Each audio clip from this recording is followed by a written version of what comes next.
Wow, what a dramatic start to the sunrise safari. As you can see, quite a bit of mist in the distance. And, well, it's not really that cold. I think the mist and a bit of cloud cover is keeping the heat in for the morning here at, of course, Djuma Private Game Reserve in the world-renowned Sabi Sands, South Africa. Good morning, everybody. My name is Cedric, and behind the camera with me, we've got Cameron on Rusty. Yes. Thanks for joining. Well, it is the second day of a Lion Fest, and so I'm really looking forward to a good morning, looking for some lions, some tawny cats. But as you can see, we've got some impalas running around here on... Ooh, wonder what they... Oh, hello. Wait, hold on. What's happening here? I think they're just moving from one side to the other side. But yes, as you can see, this is a live and interactive show. So if you've got any comments, questions, or even amazing suggestions, please send them through if you are watching on the WildEarth app or the website.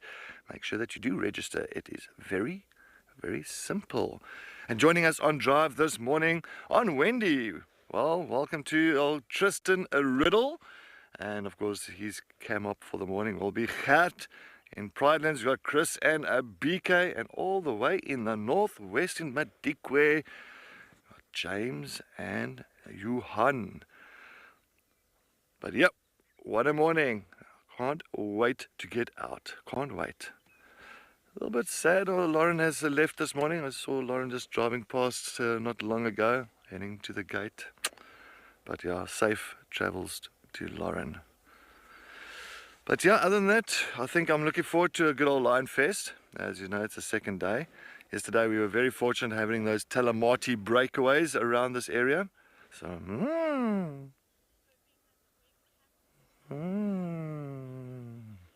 yes, Anna Marie. I'm also hoping these big cats are going to be out and about for Feline Friday. And of course, Lion Fest. But I'm thinking my plan of action is like now I'm sitting on Sandy Patch. I'm pretty much close to the northwestern corner of Djuma.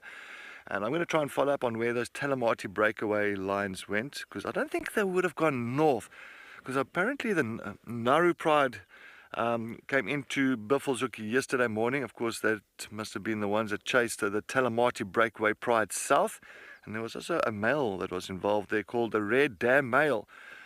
Well, it's two new names. I've heard of them, but it's two new names that I haven't seen those lions. It would be quite amazing to see them coming down south, but only time will tell. I think on that note, let's on y va. See for play. On y va. Let's go. All right. Which way am I going to go? I'm going to go that way. So I'm on Vuyatila Access. And as I said, I'm going to go first things, go Baobab Dam, go take a look that side, double check if anything has gone there. And see what else we can find. It's strange weather, very strange. It is misty on the west, but it's sunny in the east. Anyway, while I'm talking about the weather, let's go and take a look at the weather all over today.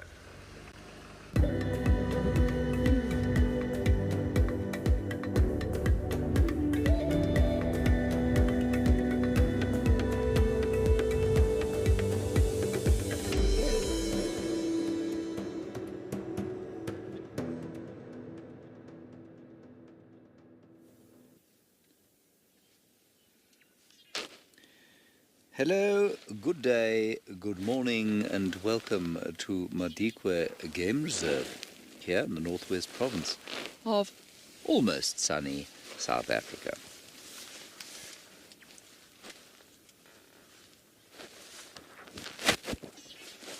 My name is James Hendry, and this is my morning smile. On camera today we have got Johan. That is his thumb. And we are just back up on the airstrip here at Madikwe, where we are doing the traditional sunrise shot and also listening out for any sign of some lions, because today is Lion Fest, the second day of Lion Fest. But I have not heard any lions.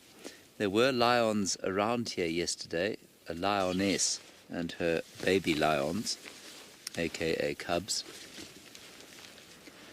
And she seems to have moved off.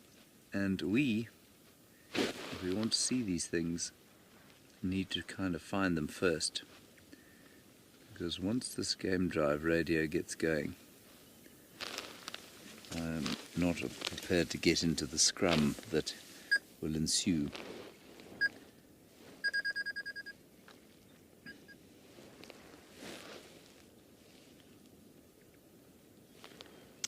Hello, Linda. You say you have your coffee ready and you're ready to bumble. Linda Poley, I know that you live in the United States, and I would suggest very strongly that you put your coffee down and go to sleep, because it's night time. I mean, if you have become entirely nocturnal, I suppose that's fine. You're welcome to stay awake. I do know one or two others who who have very little sleep, or who sleep late and then get up late because of the sunrise safari. I suppose that's fine. I can hear a little bit of impala distress way off towards the south.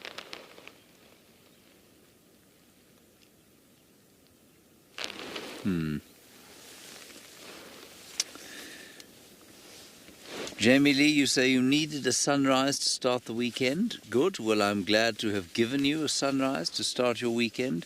I am also very grateful or glad for you that your weekend begins on Friday. For most, of course, in the economically productive parts of the world, Friday is another work day. But I'm glad wherever you are, it begins on...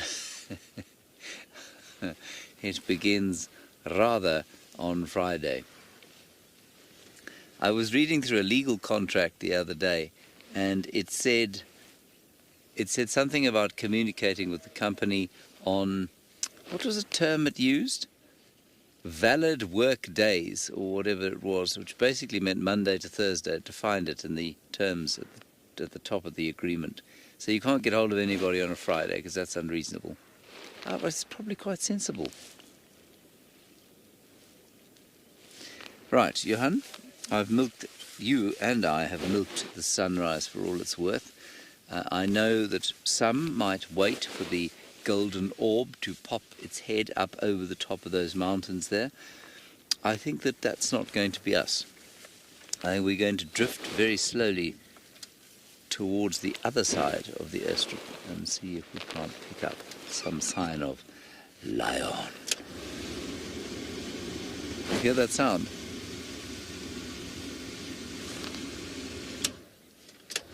You hear that? That's the heater. Johan doesn't have a heater because he's in the back. I, however, have a heater. This is because I am a presenter, and therefore I'm not made of nearly as stern a stuff as a camera operator.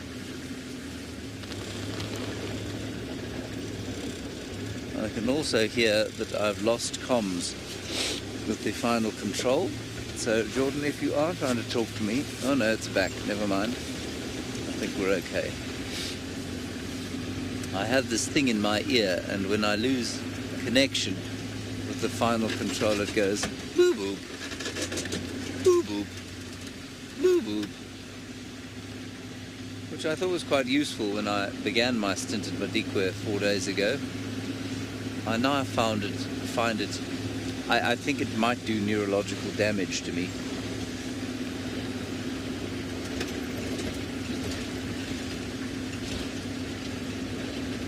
Plate Smasher, you say you must be Greek. You say that Friday is not economically productive necessarily. No, it isn't. And if you live in Cape Town, of course, the weekend probably has started already. In Cape Town, do not try and do business on a Friday, because you will not find anyone in the office.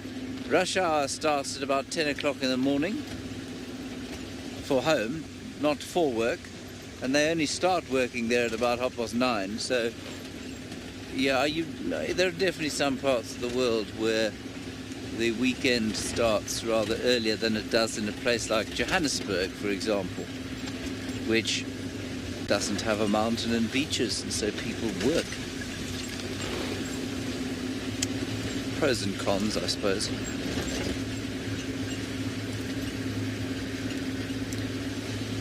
I'm just driving very slowly along here to see if we can't pick something up.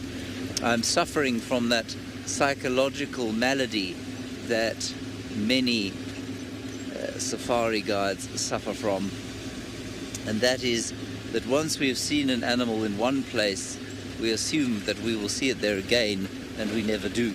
So we saw that lioness here. She's the one who had the cubs. We saw her here a while back, and, well, we haven't seen her again, naturally. Linda Pola, you say you're only going to watch for an hour. Good, I'm glad, because then you will be able to sleep. Your melatonin levels will return to normal, and your circadian rhythm will continue in the manner of a diurnal animal, which is what you are. I know that many people think they are nocturnal, but they are not.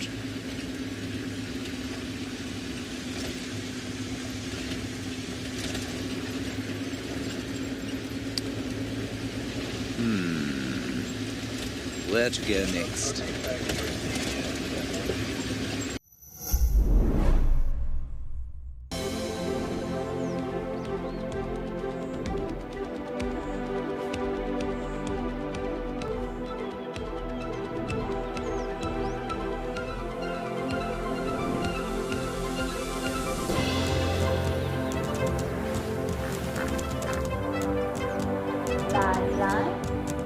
Those sounds just go straight through you.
Right, I just want to see, I don't want to miss any tracks here. Those lions are still heading straight. Hello, impalas. Well, there's impalas here, but they're just looking at me as if I'm a piece of grass. Alright, let's go. So heading easterly, I'm just thinking, see, clearly they want to get away from that area because of that other pride. So it looks like they jumped onto the fire break, the Talamati breakaways, and they went straight east here. Now I've got no tracks here. Okay, I need to jump on back onto, maybe they might be walking along the main road there. So I thought I saw something on the main road on Biffles cut line. They might be walking that side. Let's see.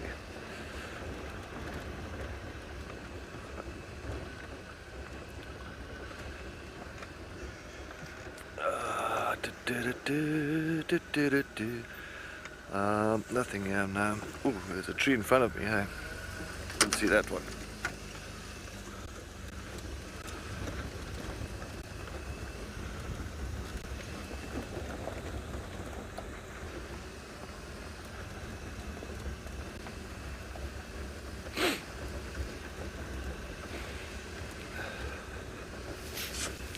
Good morning and welcome everybody to Djuma Private Game Reserve.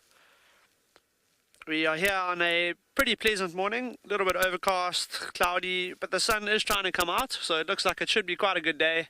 Nice blue skies poking out behind the clouds.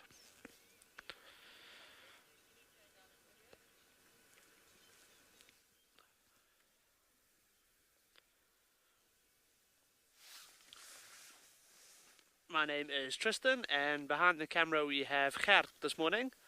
Yeah, still pretty new here, so second drive, so bear with me, still trying to learn my way around. But in the spirit of it still being Lion Fest, we're going to stick with that kind of plan, see if we can find any signs of them, any lions on the property, see if it's worth following any fresh tracks.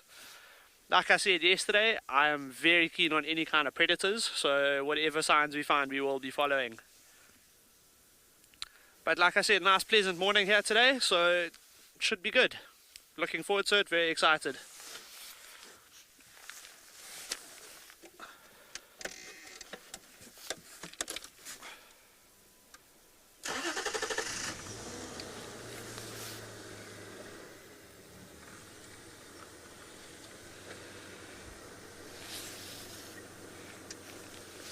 Oh, it's fantastic to be here.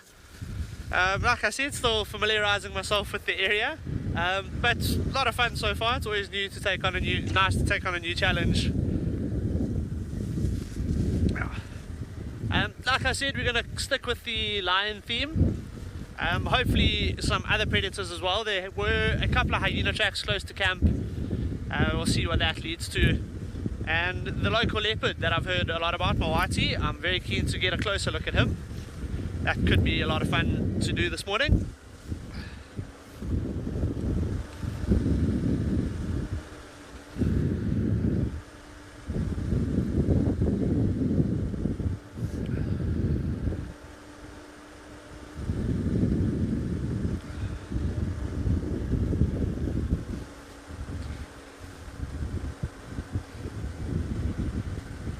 Gigi, thank you so much. Yeah, let's hope that luck takes me a long way.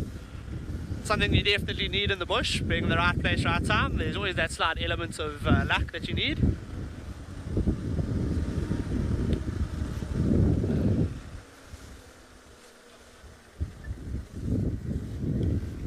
Heading into a little bit of mist. Could be quite nice in terms of animal movement this morning.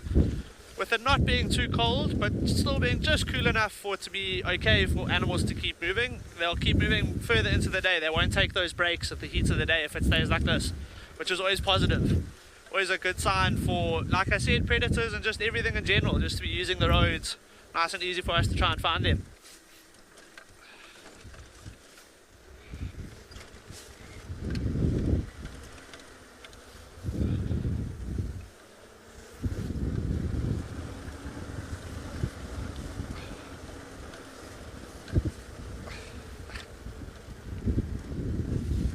Akaveki, thank you very much. Yeah, the plan is hopefully going to work out. Not much we can do other than try and stick to the plan. We know the formula that works, so you've got to try and stick to that. Sometimes it takes a little bit of patience, but just stick to what you know, and eventually you end up with the right result.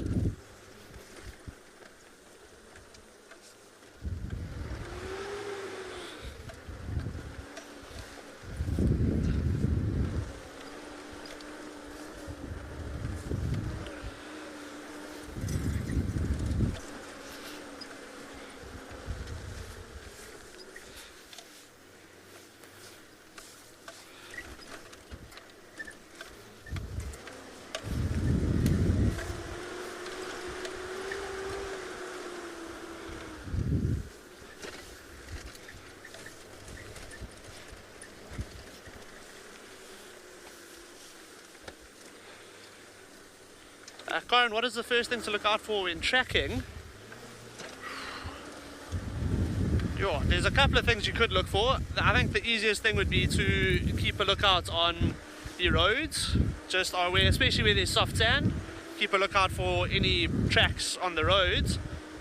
What is quite nice with this, with tracking in particular, is animals do tend to use the road networks quite often, especially when there's thick bush that they need to try and get past or around, just because it makes it that much easier for them to get to where they need to be.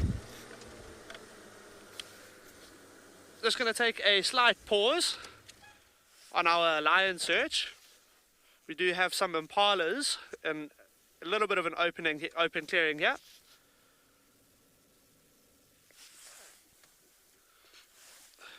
A couple of young impala rams.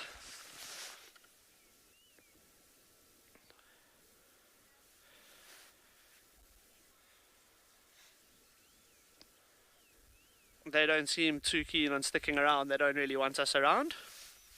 They don't seem too happy with our presence.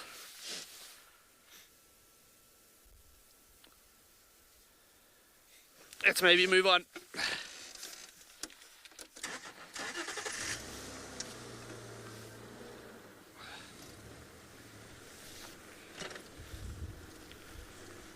We are going to carry on with this predator search, the slight focus on lions. But while we do that, let's send you over to Chris in Pridelands.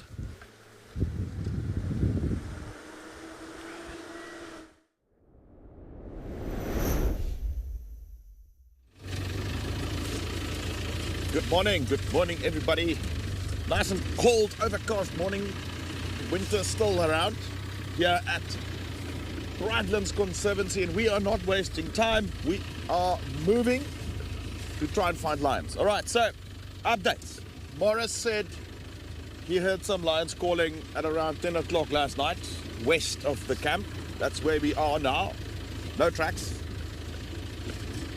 BK and myself heard lions roar far north of us, so we are now heading there. I also heard some lions roar east of us, also relatively distant.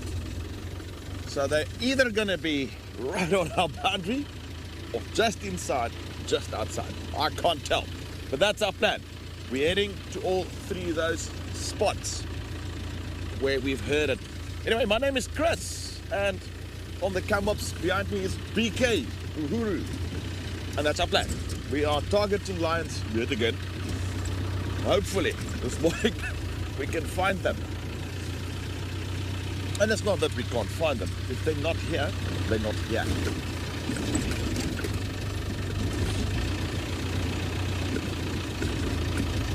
Betty, good morning. Yeah, let's hope these lions don't just roar and disappear. That's the thing. Just not on our property. That's the sole reason. That can change in a moment. They might be crossing the boundary as we speak. That's what I'm hoping will happen. Yeah, there was a leopard sighting last night. What time was it, BK?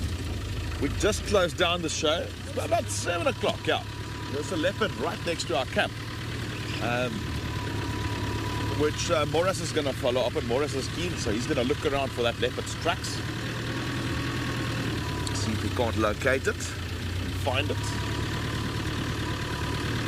And we are looking for lion tracks. And that's why I'm driving slow. I'm literally on idling speed.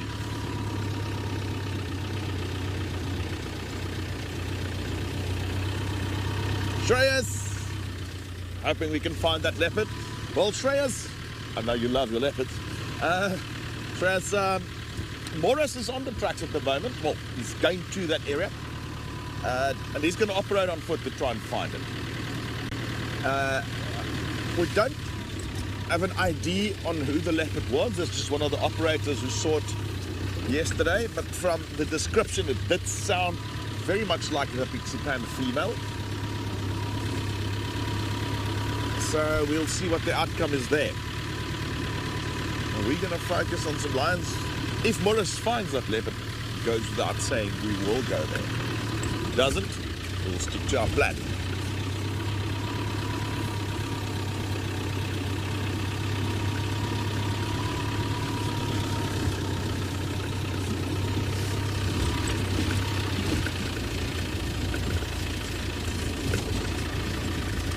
bit weird. It makes my nose run. It's almost like rainy weather, but it's just not raining. Weird. Let's find those lions. Let's do it.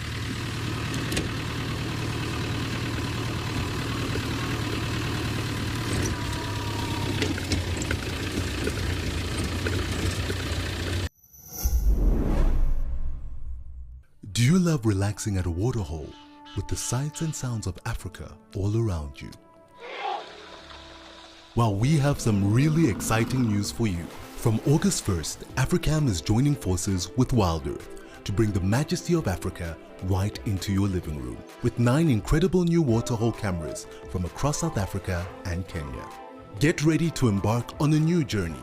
This is Live at the Waterhole.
Good. So we have got a... Oh, hang on a second. There's a guinea fowl. Look at that. Oh, we can't see it. There's a pole in the way. Oh, the conditions under which we must work. Let's quickly have a look at the sun. There we go. I'm going to watch the sun come up, fix my sound, and you're going to go to Cedric, who is following something on feet.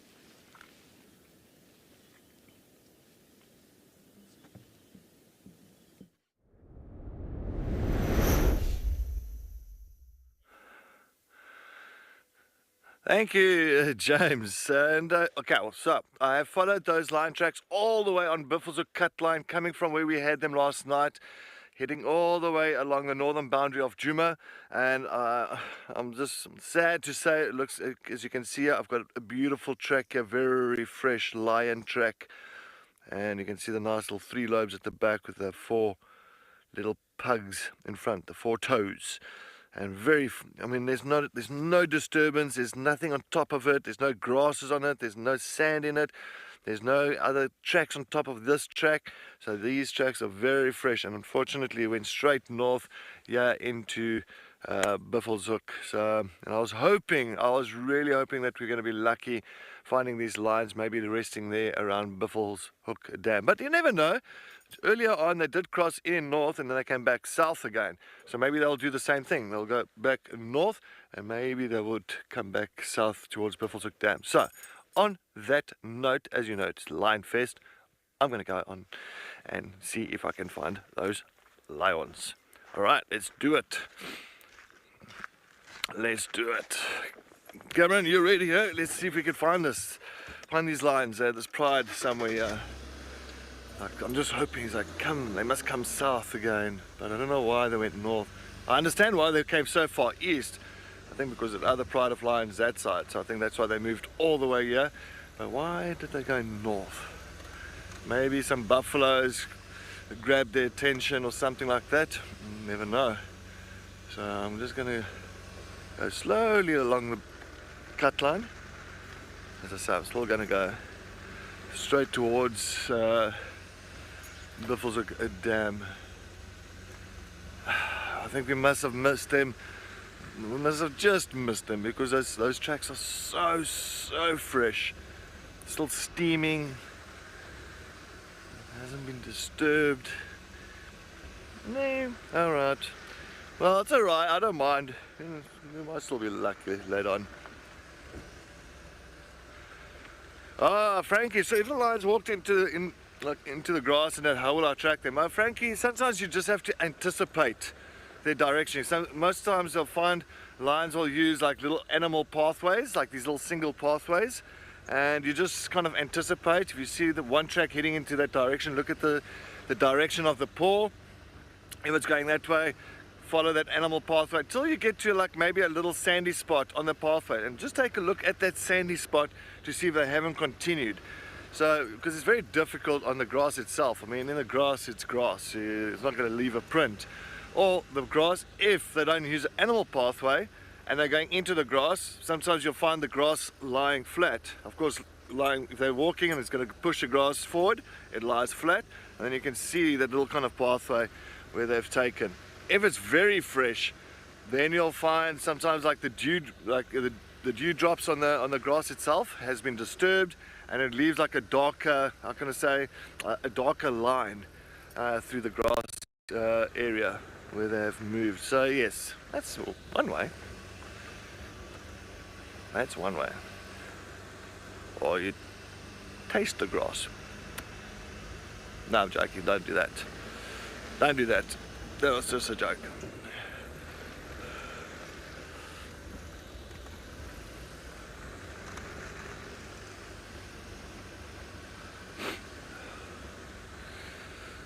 Zoe was fresh because, as I was explaining a little bit earlier, that it hasn't been disturbed by any other animals during the night time as well. It's still the contours, in other words, the corners is still very sharp.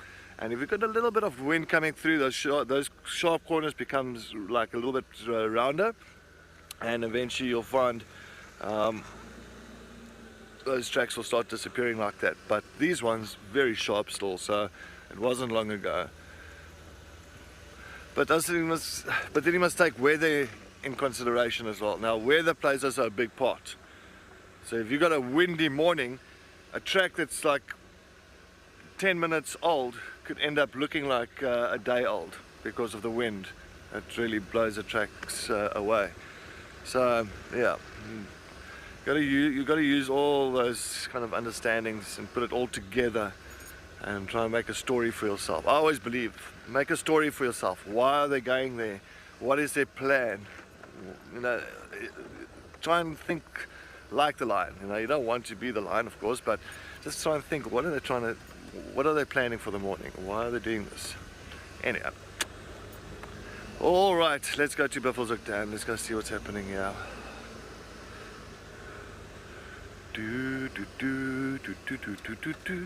We might even find a nice old leopardo. Apparently Mr. Riddle is throwing it out there that he wants to find Moati. Good luck. That's all I say, good luck. Yeah, you might get lucky there, you never know, you might get lucky. Holding thumbs that he finds Moati. Can you imagine that? Wow.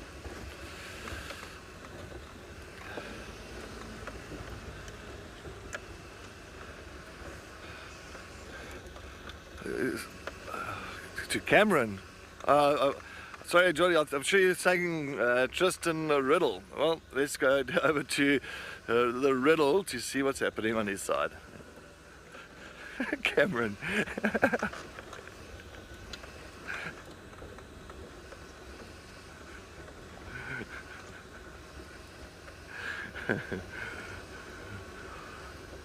Oh, let's go to Riddle. Let's see, get an update from him.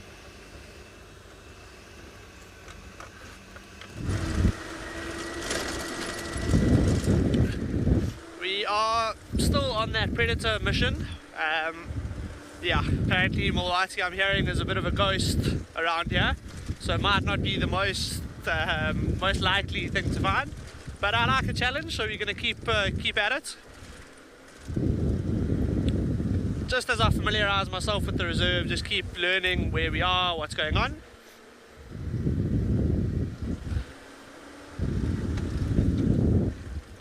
Haven't had too much going on just yet, just a couple of impala, those sorts of things. Not too much luck with the tracks just yet, but we are on a nice soft sandy road, so if there are any, they should show quite nicely here. So we're still just keeping with that plan, keeping the focus, sticking to the formula, if you will.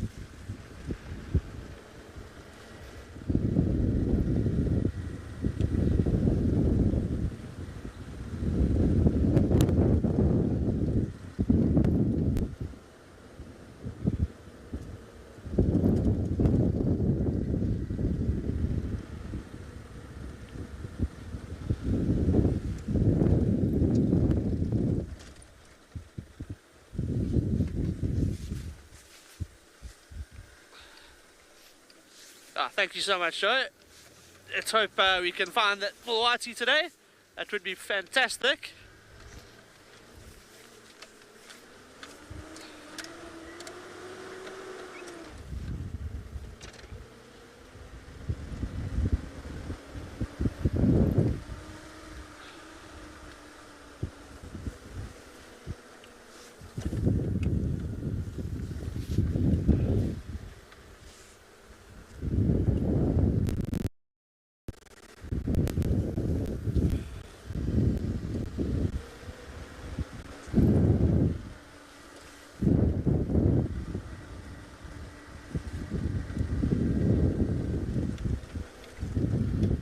Pretty thick areas we're coming through now, quite thick with the tree cover, so the line of sight isn't fantastic.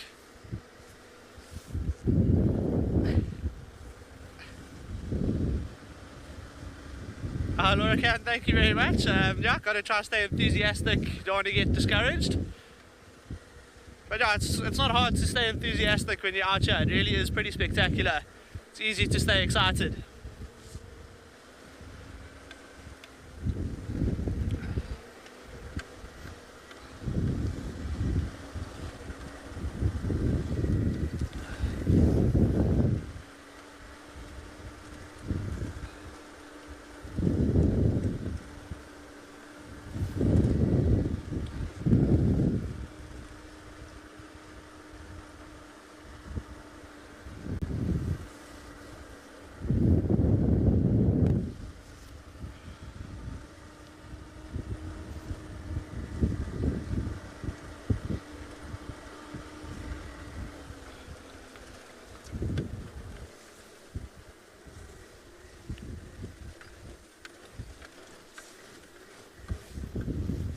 Tammy, before I came here, I was guiding at Ngala.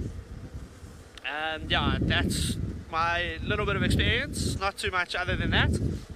But I've always loved the bush, been lucky enough to be going to the bush for most of my life. But yeah, in terms of guiding, at Ngala in the Timbavati. Lots of ghost leopards around there as well, so I'm quite used to having to work pretty hard to try and find leopards.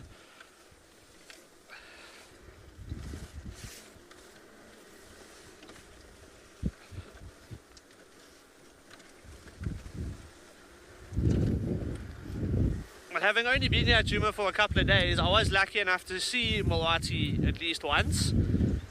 Yeah, I saw he can be a little bit hard to keep up with, moves pretty quickly. But I think on a nice day like this, overcast, pretty calm, I think he might be quite relaxed. I don't think there's going to be any reason for him to be running too quickly away from the vehicles. So fingers crossed.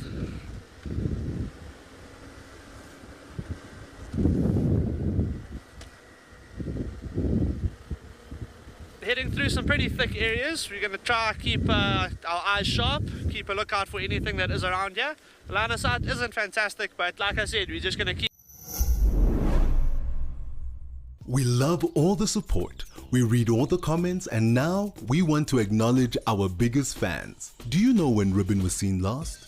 Or the names of June's cubs? Do you remember the last time we were up close and personal with an elephant? If you answered yes to any of these questions, then you are in for a treat. WildEarth's Fan of the Month. We are looking for you. For more details, make sure to read our monthly mailer and keep an eye out on our social media pages. WildEarth, it's in your nature.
As a professional field guide in the African bush?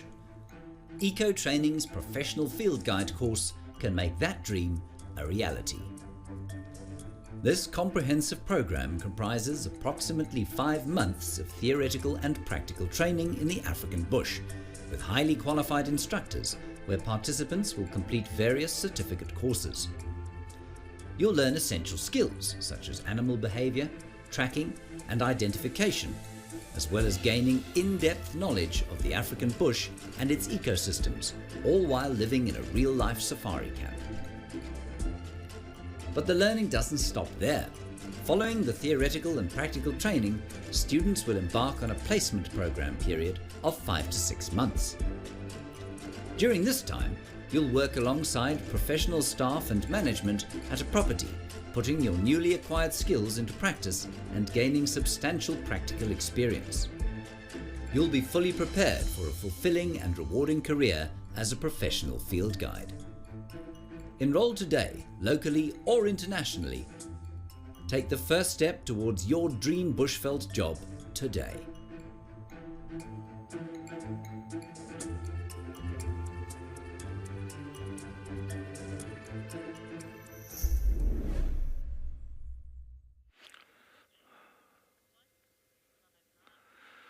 Alright, well, I've made my way to this dam, Buffelshoek Dam, here on the northeastern corner of Djuma.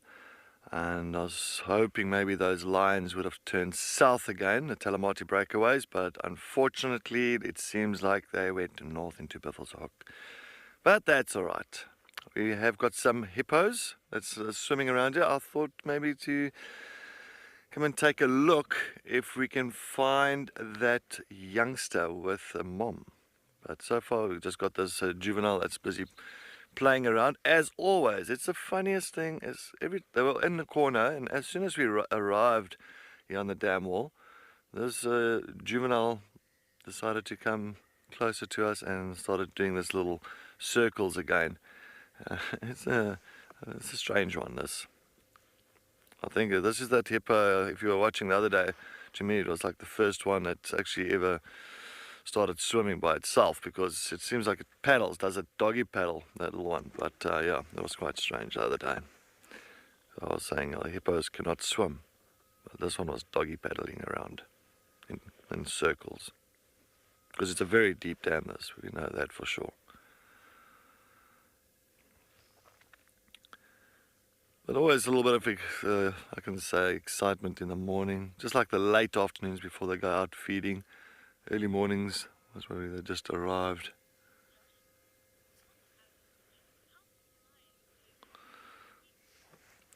Oh, Joshua, how many lions do we see per week on average? Oh, Joshua, that is a tough one.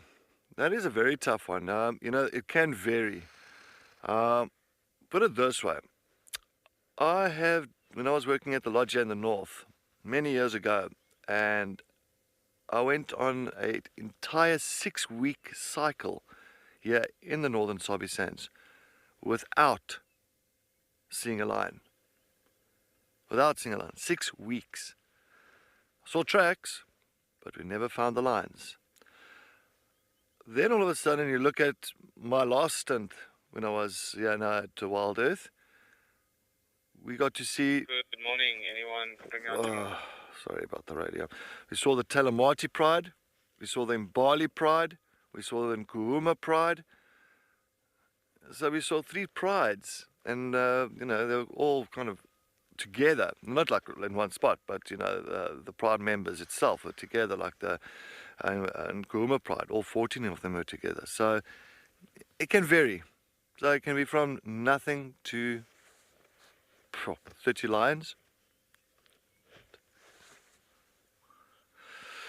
So yeah, but always, anyway, talking about lions, because it is Lion Fest, tomorrow evening, after the sunset safari, straight after the sunset safari, I will be hosting a AMA, an Ask Me Anything, and all about the lions. So please, please, please join me on that after the sunset safari, and that's tomorrow night.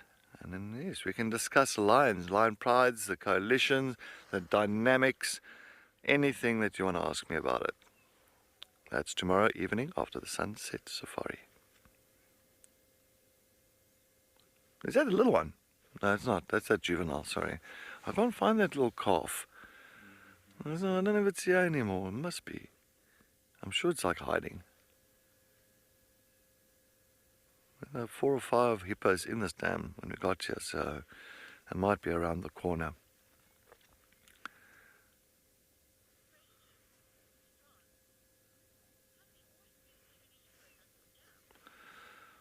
Well, yeah, France there's when the dam is full, but it goes through its stages. I mean, you look at last year, the dam wasn't full at all before we had that big summer rains. It's just passed, and so of course just, how can I say, lured these hippos back to this dam. But last year it was very empty. I think now and again we would have 1 hippo. It was 1, sometimes none at all. There's another 2 dams north of here in Buffelshoek, and I think those dams are also quite big. If there's nothing here, they would rather move to another dam further north and spend their time there where there is, I can say, more water in the dam. So yes, they're not always here. Some mornings we find their tracks going north. But it's nice. Over the last 2-3 weeks we've had these hippos here now, so we've been very fortunate. It's nice. Hippos. Strange animal, but you don't want to get close to the water on foot. If there's a female, like this female that's got this little calf, they can be so aggressive. I was walking there when I was working in the western sector of the Sabi Sands, at one of the dams there, and there was a female with a young calf, and I was doing a bushwalk, but you know, we kind of took a wide berth around the dam itself, not close to the water, because I knew about the female with the youngster, and she saw us walking, and she got so aggressive, and she came straight to the side of the, like to the edge of the water, and well, I had to kind of move my guests very quickly away from that area, knowing that that was a danger, and it just showed very protective. So they can be very protective and very aggressive over their water and their calves as well. Well, all animals are very much protective over their young, but also the water itself.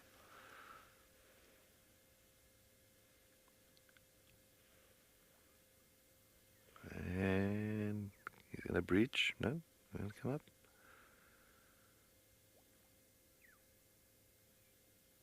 People always ask me, how long can hippos hold their breath for? Difficult to say. I never really can ask the hippos, hold your breath for so long. They say it about 5-6 minutes, but yeah.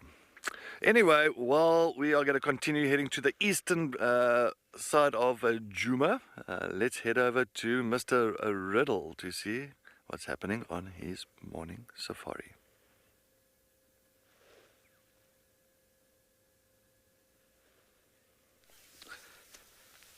Okay, thank you, Cedric.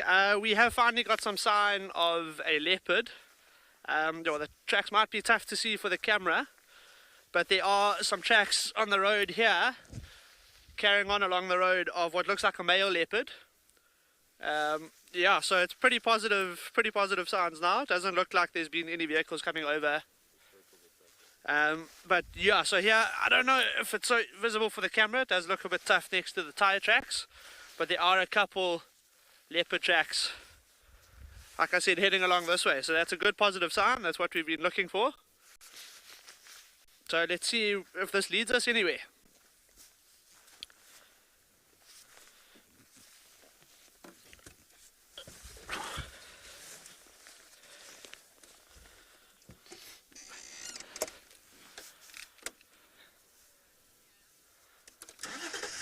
Hello, Cam. Well, then hopefully I can find them for you so you can take the day off. But yeah, like I said, this is what we have been looking for, a sign. So let's follow along the road and see if there is any sign of them coming out here.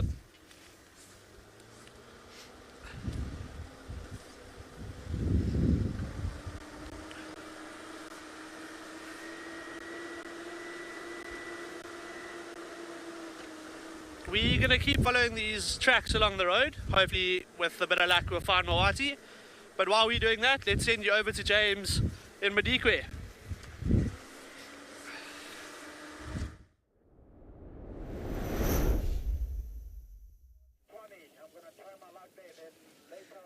These birds are really not playing ball with us here. There was a cisticola of some description with a very bright red head.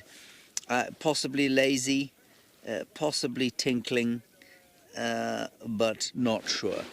And now we have at least the faithful blue wagsbilo. There were some pitilias here, there were some grey-headed sparrows, there was a lark of some description.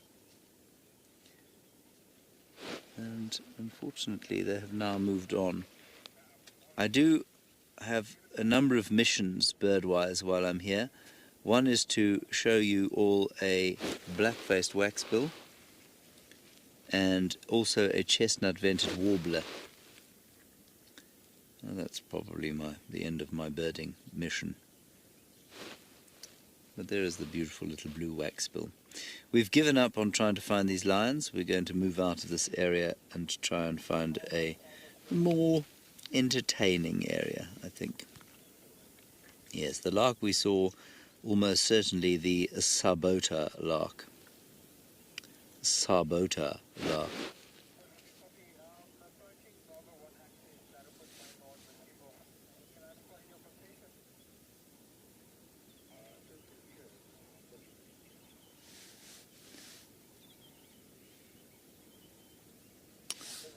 Right. I can't see any others. I was just looking around.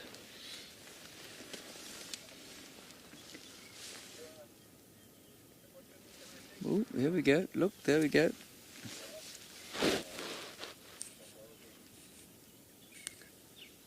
Alison, would I say Madikwa's got the most species of birds? Oh, goodness, what is that? That's definitely a lark. You see it there? You got him. Oh, he's posing very nicely for us. Alison, I'd say that it's got more than Juma, because Juma's obviously not as big. About the same as the whole in the whole Sabi Sands, because it's a bit dry. And more than Amakala, because it's much bigger. Yeah, so probably it does. What on earth are you? Right, let me consult the larks again. It has got not much by way of a eye stripe. It's running along the ground. Let me just see if we can't ID it for you. It might actually be a pipit. It might actually be an African pipit. I'll keep investigating.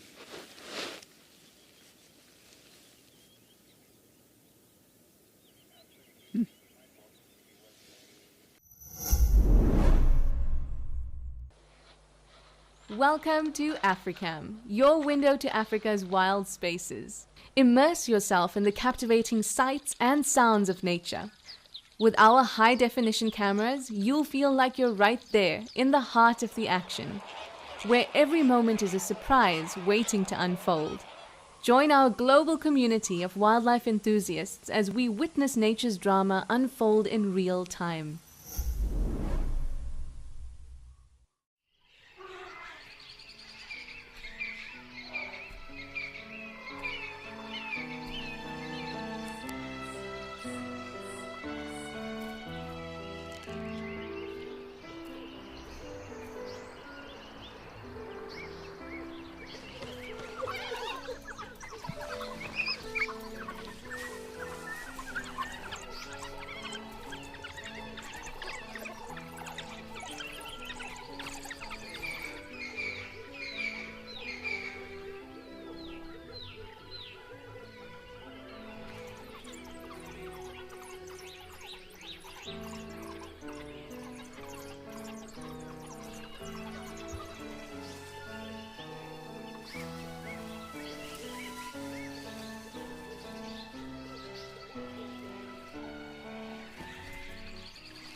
Just taking a look around the water's edge.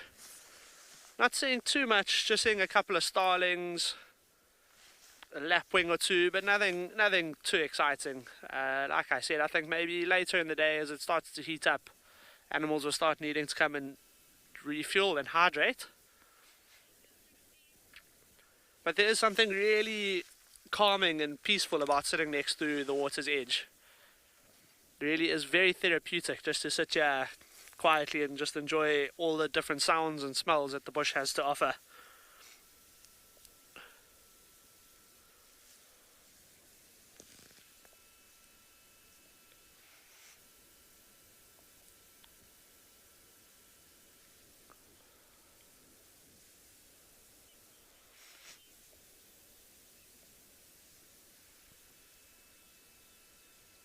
just taking a look around this particular body of water. Like I mentioned, in the drier times of the year, the water does seem to disappear.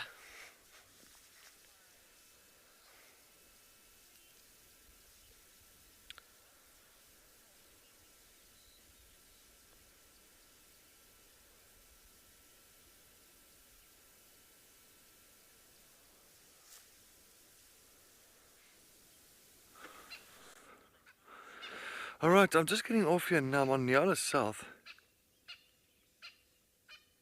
You can hear that Franklin is alarm calling. So I want to look in the drainage line here. It's a very deep drainage line, and I've had Tlelamba and her two cubs. Last year we had her here with a Nyala kill inside of this drainage line. It's always a good thing to look here, because if you don't get out here to look, you could be walking at the bottom and you could miss it completely. But even the birds are going crazy here now. I don't see anything, but it's very thick here. Alright, I don't see much. I thought I might be lucky there, maybe having a leopard walking in this drainage line, but it doesn't seem like it. Alright, let's move on. I'm heading down the Isle South. Apparently they had male leopard tracks on Elephant Carcass, so I'm going to head into that. I know it's Lion Fest, but I'm going to try and follow up on that male leopard. Anyway, while we're going to continue, let's head over to James.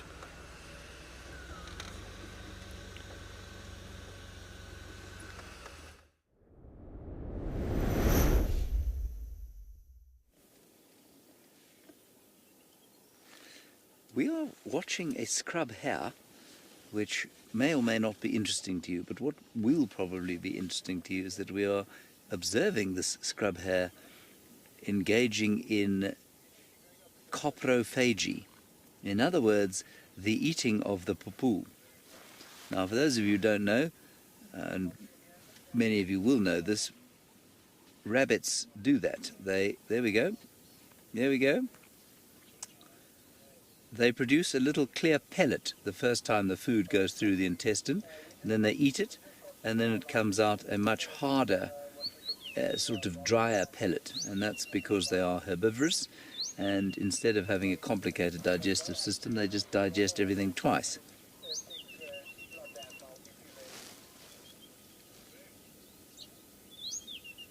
I mean, that's still pretty complicated, I suspect, physiologically. But interesting that that's what the bunny has to engage in order to extract sufficient nutrients from its vegetarian diet.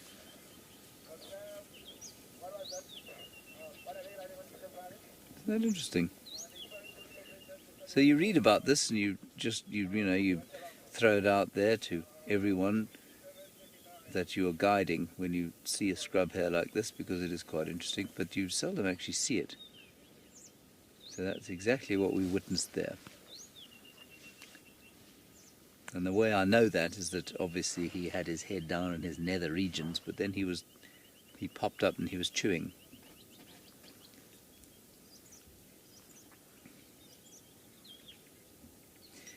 TT, you say this is so cute and you never knew that their ears were so big. Well, yes, I suppose that their ears do look bigger when the sun is shining behind them or through them. They do look rather large. They are cute. There's something about a bunny, though, that is slightly intimidating in some respects. I don't know if it's my... Maybe I saw Watership Down as a youngster, with those angry communist bunnies. I think they were communists, I'm not sure what they were. Anyway, he's absconded now. But they can be quite nasty.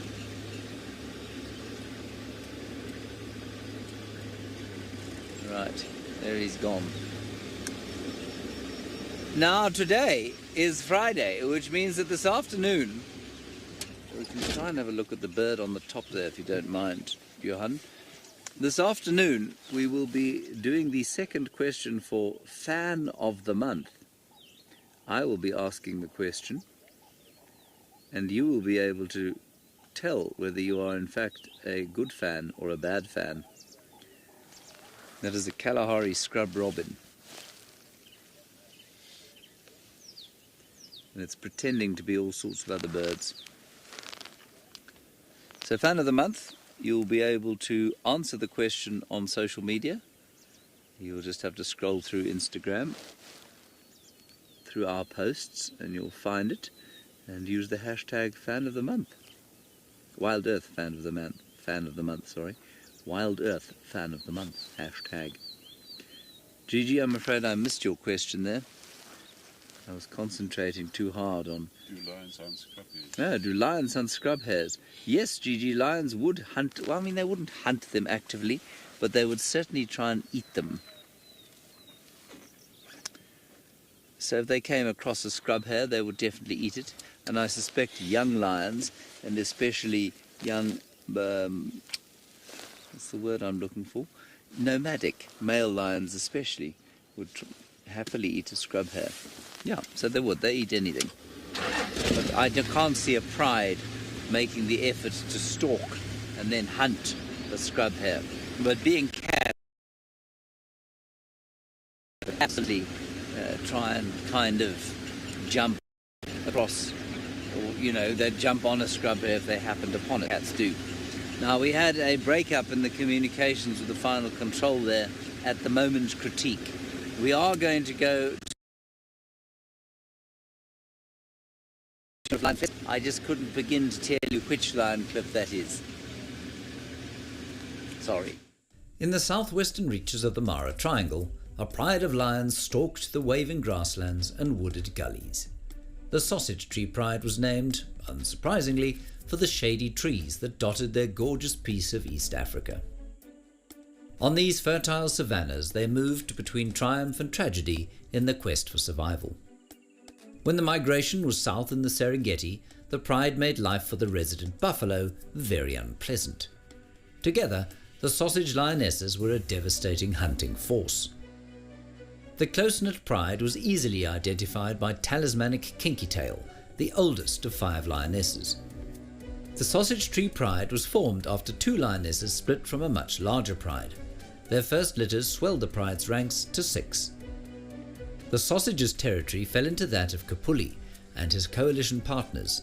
Unusually, the males came from the sausage tree pride. The male's extensive territory extended into the northern Serengeti. Kapuli eventually abandoned the sausage territory, perhaps threatened by his younger partners, perhaps choosing to expand his influence into the Serengeti. The sausages lived a relatively idyllic life for a pride of lions. Kinky Tail and her companion's legacy live on in the lions that hunt the plains and forests of this iconic piece of Africa.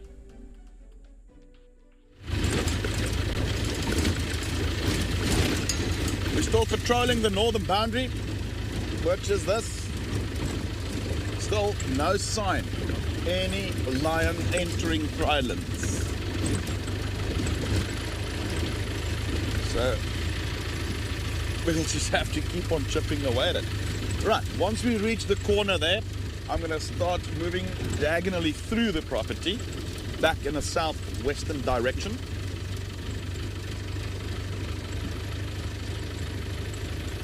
To make sure that we didn't perhaps miss lion tracks entering the area like yesterday or even today. That maybe these animals are on the property, but we've missed the tracks coming in. And that is what I'm have to cover all our bases.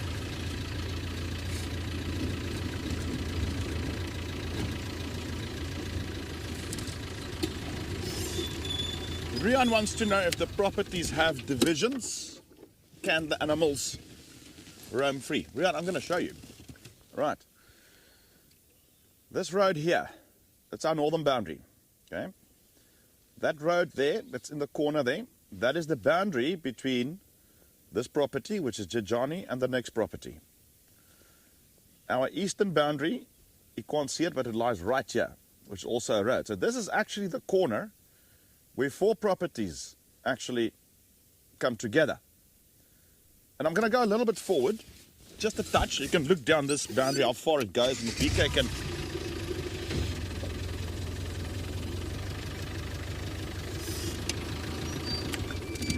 Right, so if we take a look here,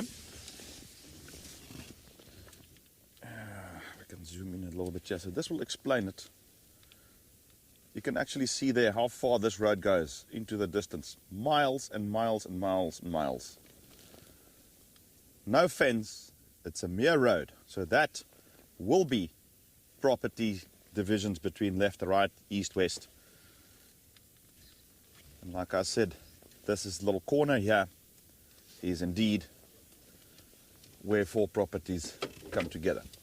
So that's the thing about the greater Kruger region, especially the privately owned portions, the APNRs, the associated private nature reserves along the western peripheral of the park itself. It's like a conglomerate of private owners. So the Balule is an association of private owners. So you'll have Pridens, Jejani, etc., etc. The same with the Timbavati, the same with the Sabi Sands. They're all very similar in that respect. Anyway, nice little geographical lesson there. But for now, let's get back to the new guy, Tristan, see what he's up to.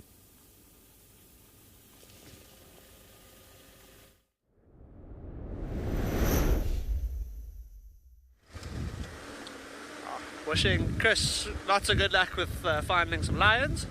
We are still on our search for just predators, but Mawati being something I'd like to try and find now. We haven't had any more tracks. I think he may have cut off into the block, but we are going to check an area where he's known to be. Obviously with leopards being highly territorial animals, we know that they do stick around in their particular areas, moving around, marking territories, demarcating their own particular spots, especially a big dominant male like Mawati.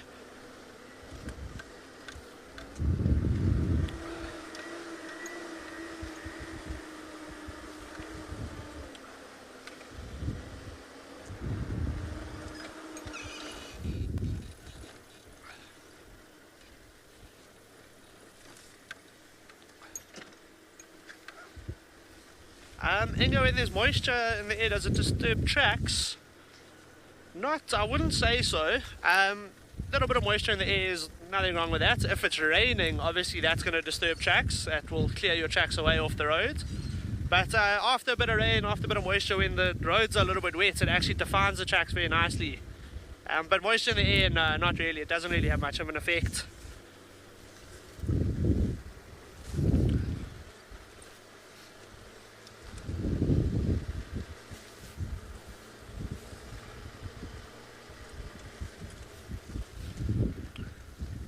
We'll just keep checking these areas where we know him to spend a bit of time.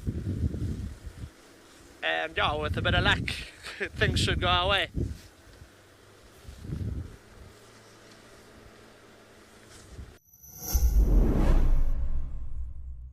Are you yearning for a private virtual WildEarth safari adventure with our naturalists and crew?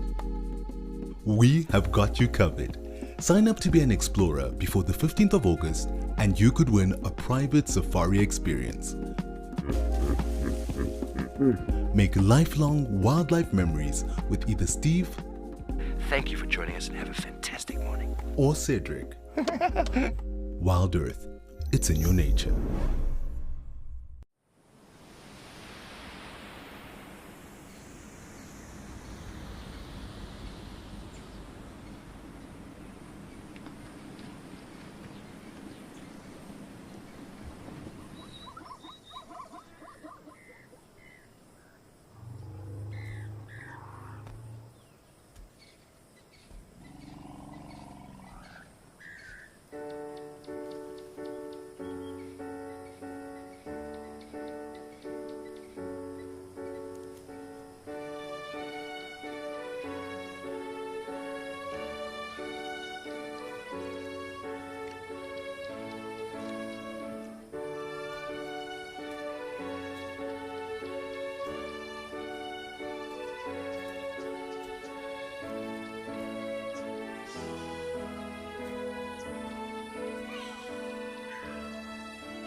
unforgettable adventure in the wild? Imagine living with the animals you see on TV while getting an inside look at how a live safari TV show operates. We're thrilled to offer this experience through our 7, 14 and 28-day EcoCam experiences. You'll live in the charming, rustic eco-training camp at Pridelands in the Greater Kruger National Park. Each day, you'll join the broadcast vehicle with a camera operator and naturalist presenter as they broadcast live onto WildEarth, the 24/7 wildlife television channel that reaches 7 million people a month. And the experience doesn't stop there. You'll also get a taste of what it's like to be a safari guide. Eco-training has been training Africa's leading safari guides for over 2 decades.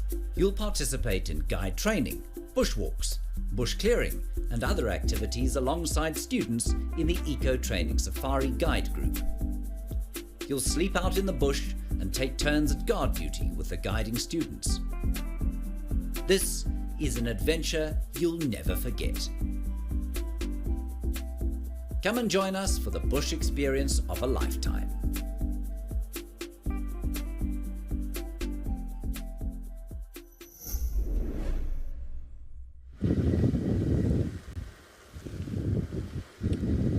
No luck just yet with Mulwati, but the story does get a little bit more interesting. We did see some tracks of a female leopard in this kind of area, so quite interesting. Very possible that there's a few things going on we don't know about, but yeah, we're just going to keep with this plan.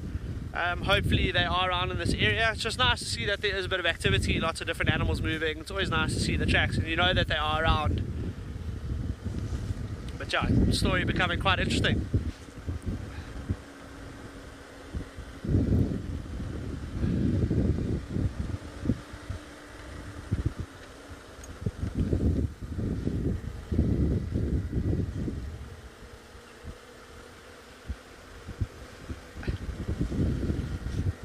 Puma, how's this experience? It's fun. It's been fun so far. It is very different to what I'm used to, but I'm actually honest, it's fun. It's a nice new challenge, but very interesting. It's taking a lot of getting used to speaking to a much bigger group than I normally would, much bigger audience. But like I said, lots and lots of fun. Nice new challenge.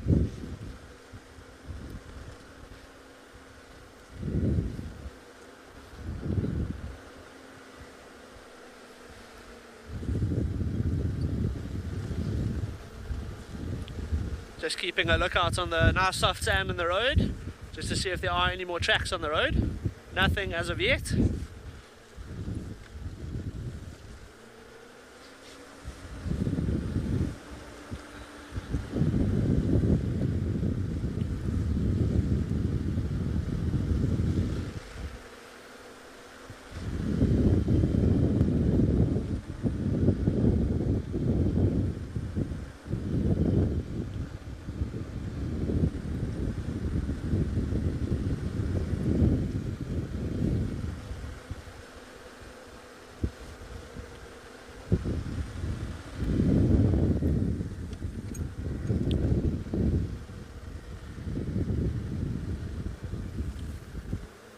Riley, male and female tracks in the same area. There's a few things it could mean. It could possibly mean that the male is trying to find the female for mating, but it might not mean much at all. It might just be they've crossed each other's paths. What's interesting with leopards is both male and female are territorial, but the males hold much larger territories than the females. So you often find that a male's territory will overlap over a few different females. So it could just be a coincidence that they're just moving around in similar areas, but it could also be interesting to be maybe looking for a mating opportunity, but you never really know until you get there and you see it. So we're just going to keep looking and see if we can confirm one of the theories as to why there's tracks in similar areas.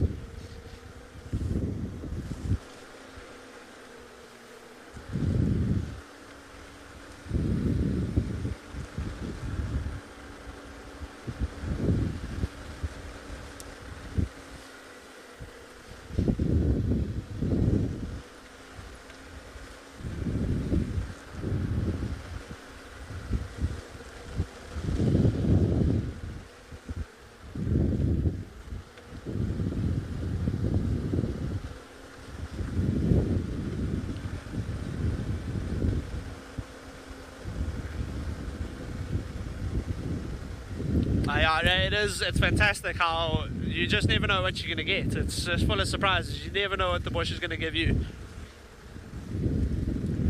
Can be somewhat frustrating sometimes when you know it's one of those quiet days, but then it comes back and surprises you and you just have one of those magical days where you just see everything you want to see and you see the most amazing and astounding things. But yeah, just full of surprises.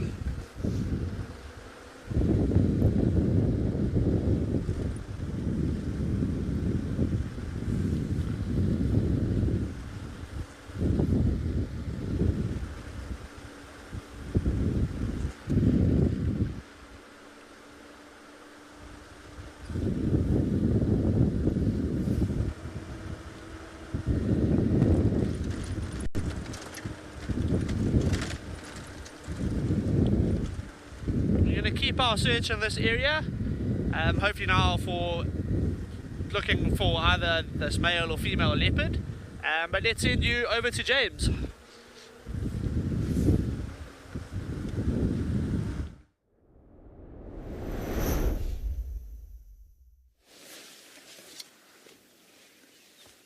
Now this is a very, very excitingly cool sighting.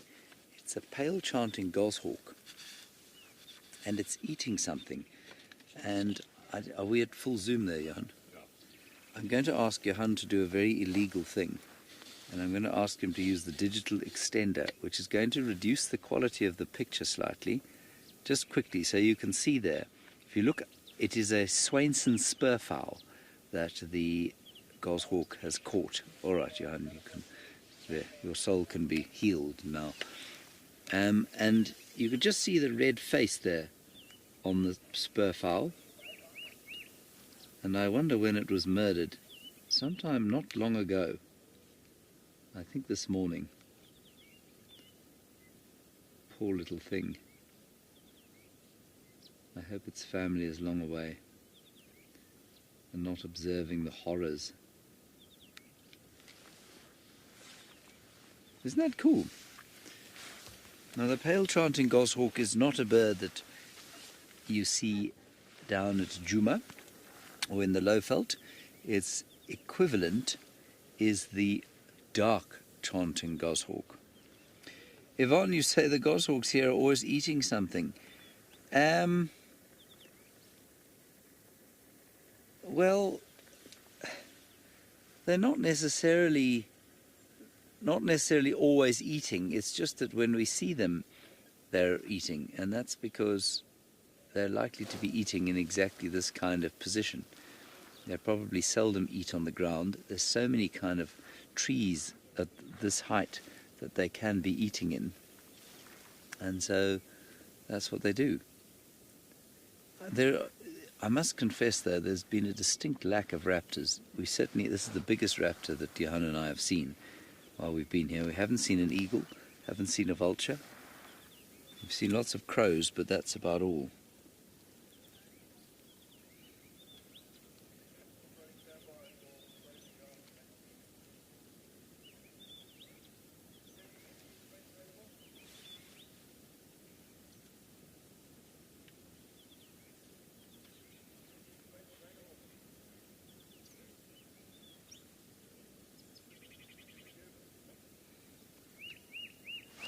Stella, you think goshawks are beautiful. They are beautiful.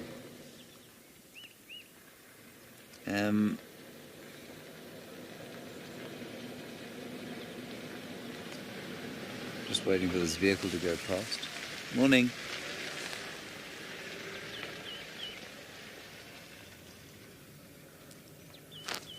There we go. It's gone now.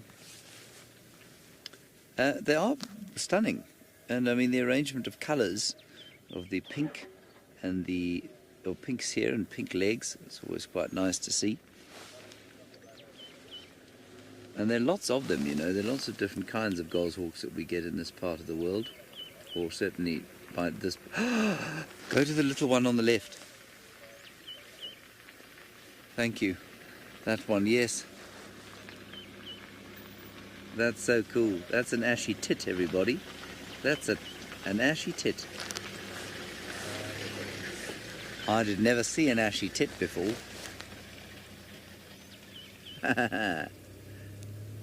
Thank you. Okay, we can go back to the goshawk now.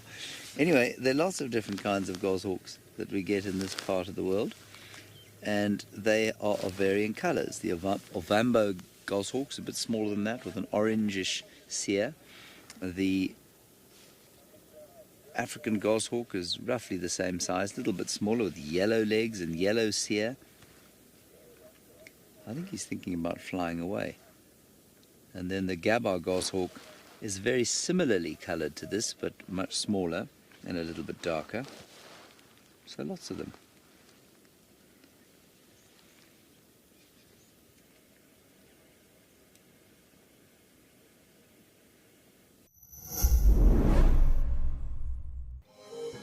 Attention all lion enthusiasts. In honor of World Lion Day, WildEarth is hosting a Lion Fest Ask Me Anything. Cedric will be answering all of your questions about lions. Join us in celebrating the mighty kings of the safari on 12 August. Don't miss out. Watch it live. WildEarth, it's in your nature.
Well, if you've just joined us on our Sunrise Safari, a very good morning. My name is Cedric, and behind the Cameron is Camera. I mean, behind the camera is Cameron. Yes, it's been a bit of a slow morning so far. As you know, it is day 2 of a Lion Fest. And I did have some lion tracks. Unfortunately, they crossed into Buffelshoek. They went a little bit further north. And well, in Madikwe, James has been very lucky with some birding. He had a pale chanting goshawk busy feeding on a spurfowl. And he also had a ashy tit, apparently. Wow, nice, James. Fantastic find for the morning. And old Mr. Riddle, he's just been tracking up on some leopard tracks. I'm not too sure where. I'm hoping he's not lost on Juma. So we shall see at breakfast time if he does appear there. But as you can see, it is a live and interactive show. So if you've got any comments or any questions or suggestions, please send them through. If you're watching on the WildEarth app or the website, make sure that you do register. It is simple. Yes, indeed. All right. Where am I now? I'm on Rebecca. So I'm going a little bit further west again. I did Buffelshoek Dam. I had some nice hippos at Buffelshoek Dam. that was about that. I had some male leopard tracks now at Treehouse Dam coming into this direction, so I'm trying to follow up, but there's some of the vehicles have squashed those tracks already, so, you know, yeah. They've driven over the tracks, and sometimes it's a little bit of a mission trying to track something if there's no tracks, and it's just car tracks, tire tracks. But it's alright. It is all right. Alright, I'm going to go down Zoe's. As I said, I want to do the western area, the western section. Yeah, I just want to double check on this. I always have to do Zoe's, always, because Zoe's, this road, is always busy with animal activity somewhere along the line. Yeah, so let's go and have a squizzles. Squizzle manizzle. Yeah. Oh, Mohammed, yes, I think those lions need to get the memo, and well, Mohammed, it doesn't seem like they are understanding it too well. So yes, Mohammed, Lion Fest Day 2, we need those tawny cats to appear. And I was really hoping that the Telemati breakaways were going to stay, you know, on Djuma due to the other lions in the north. But they did go north, and then they came back south onto onto Buffelshoek Cut Line on the northern area of Djuma. And then just before Buffelshoek Dam, I'm like, I told Cameron, I said, like, we got to find them here at Buffelshoek Dam. And then I saw the tracks going north again into Buffelshoek. So I think they might have heard buffaloes. If that's the case, maybe buffaloes are going to come down, and what's going to happen? It's going to bring the lions down. So let's see if that does work out for us at the end of the day. I mean, the morning is still cool. It's overcast, lovely. So, yeah.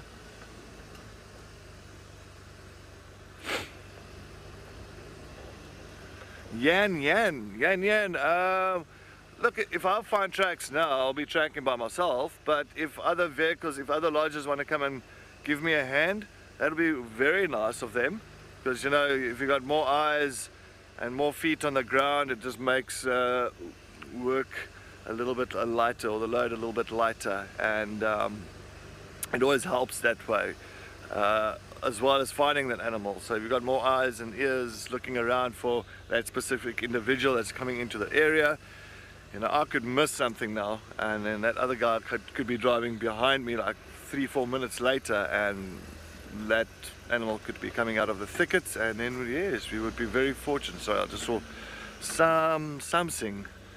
I just want to quickly look here. Maybe it's just my eyes that's playing out.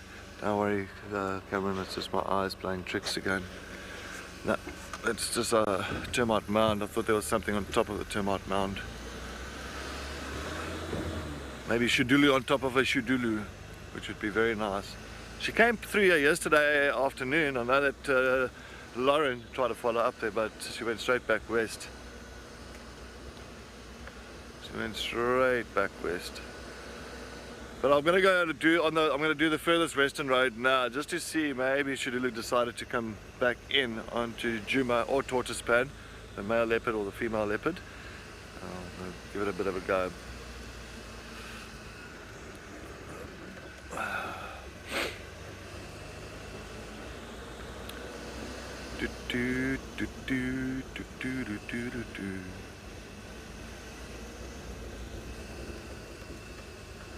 Huh.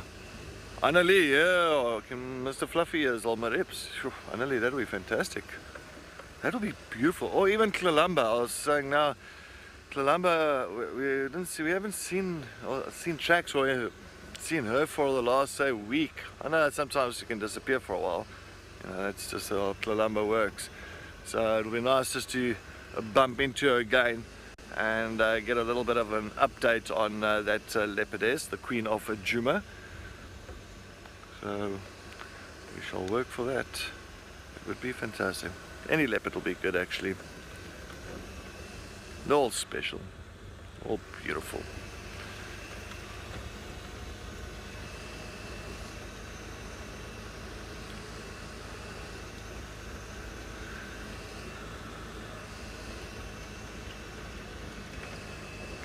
Yeah, looking at not much tracks on the road, yeah.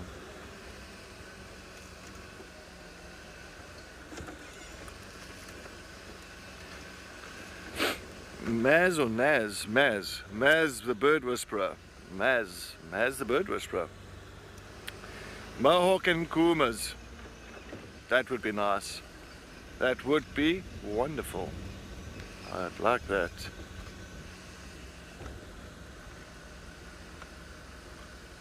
I heard the Nkumas went south into Mara Mara, so they south.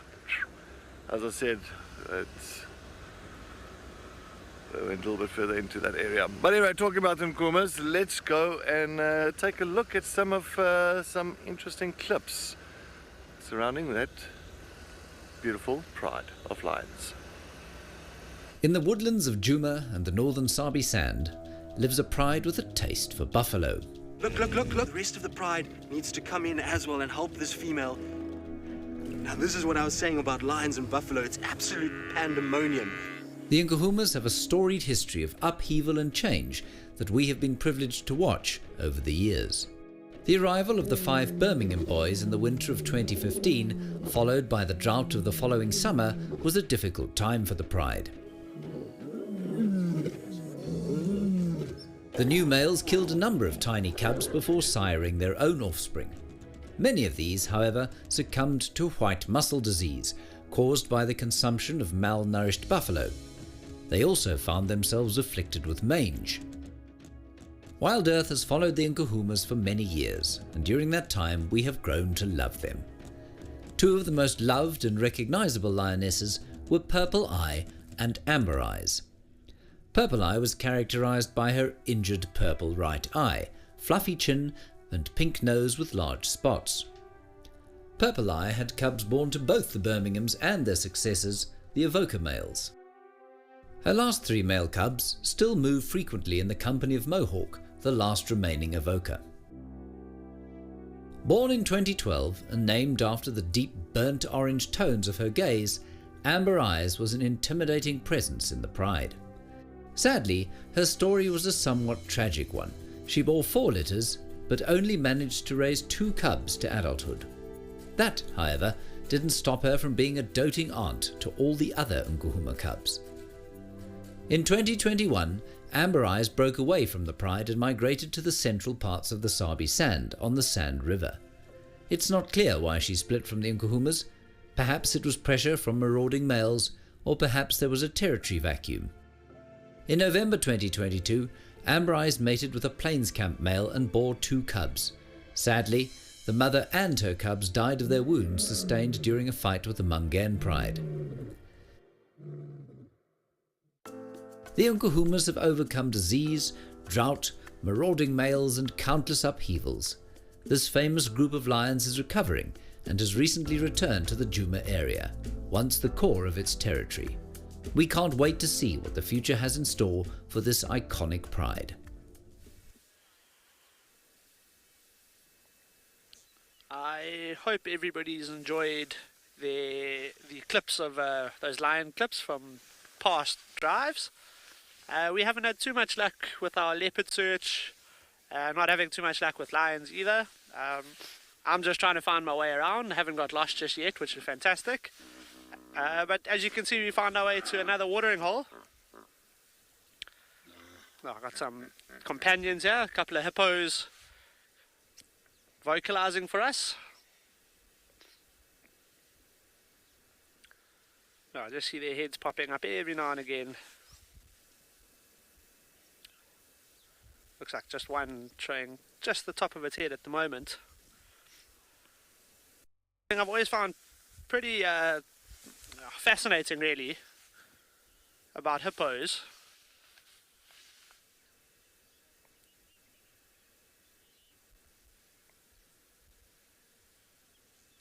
Something I've always found super interesting about hippos is that they spend so much of their time in water, but they're animals that don't actually do any kind of swimming. They actually just run along the floor of the base of the dam, and that's just because of how densely packed with muscle they are. They don't have any buoyancy. They hardly float at all, which I think is quite strange for something that spends so much time in water. It's funny to think that they can't actually swim. I guess that's why they spend their evenings out feeding on grass and not trying to stay in the water all the time.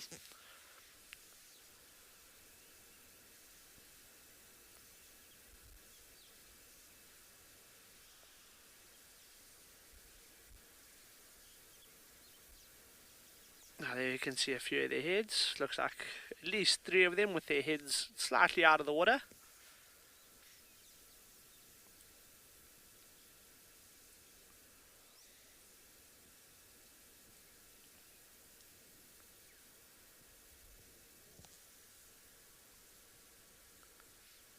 Obviously enjoying the temperature of the water a bit more than the temperature outside of the water. Often these times of the year, often you'd see hippos come out of the water when there's a bit of sun just to warm up. But obviously no sun today. I think they're staying in there. Must be a little bit more pleasant than being out in the little bit of a breeze we've got this morning.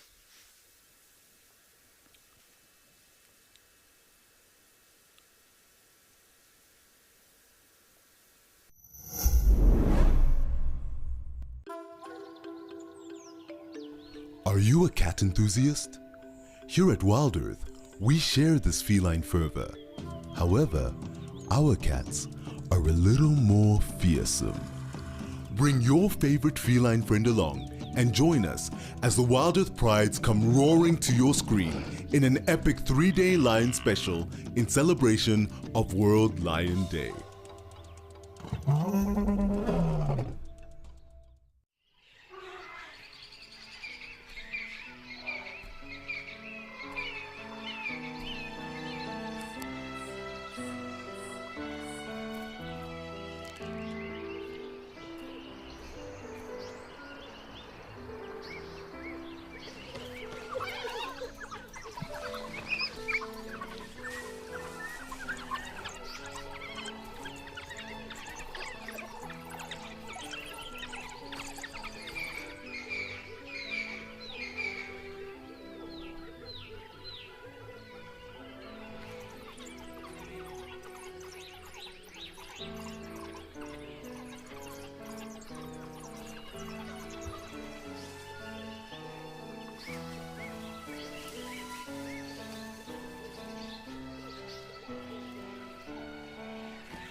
And then you can come all the way back, Johan, and probably slightly easier are the 2 little grebes in front of those rocks over there.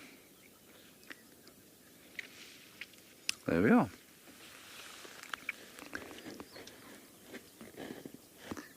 Little grebes enjoying themselves a little forage, I guess. I don't think that this particular waterhole looks like a delightful place to be looking for food, but I'm not a little grebe. I'm quite little, but I'm not a little grebe. And that impala has now finally finished having a drink and is now going to wander off towards the right-hand side. And I don't think that this waterhole currently has anything else to offer us. And so we shall move on from here, heading slightly further towards the west before heading towards the south and then the east. Thank you very much.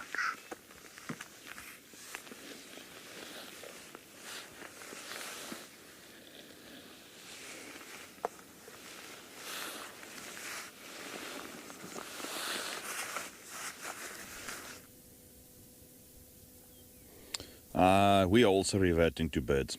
It's also been extremely quiet today out here.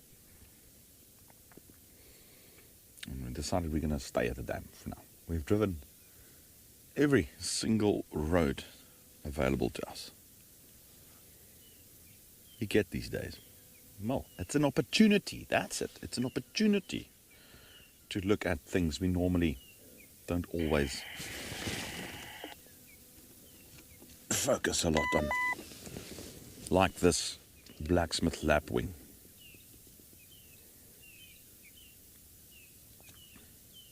He's having a breakfast in the water. Has very long legs adapted to wade. See how it's probing.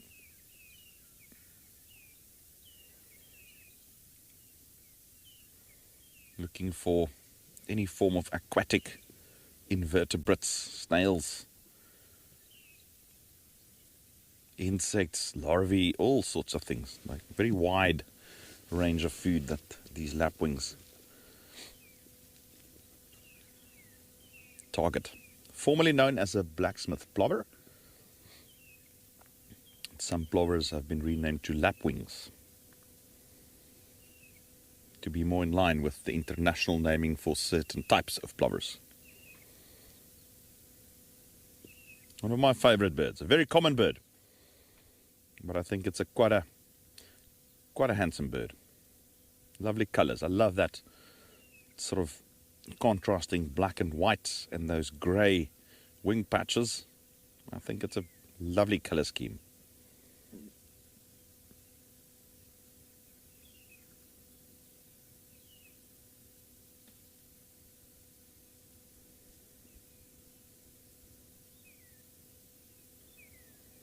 Samantha's quite surprised at the fact that some birds don't only eat plants. Samantha, do you know what? Birds that are 100% plant eaters are the exception. Most birds will be either omnivorous or have a protein-based diet. Think about eagles. They don't eat any plant matter. They eat animals. Most other birds, even those that largely eat plant matter in the form of grass seeds, etc., will take some form of protein when available, in the form of insects, etc. You take guinea fowl, for instance, out of the breeding season, they mainly eat grass seeds and pieces of plants. Breeding season, more animal diet, especially termites and ticks. Egyptian geese, for instance, that is one anomaly of a large bird that has got a near 100% vegetation diet, but even them will occasionally take a worm or something like that. Same with ostriches, largely designed to eat plant matter. But those are the exceptions.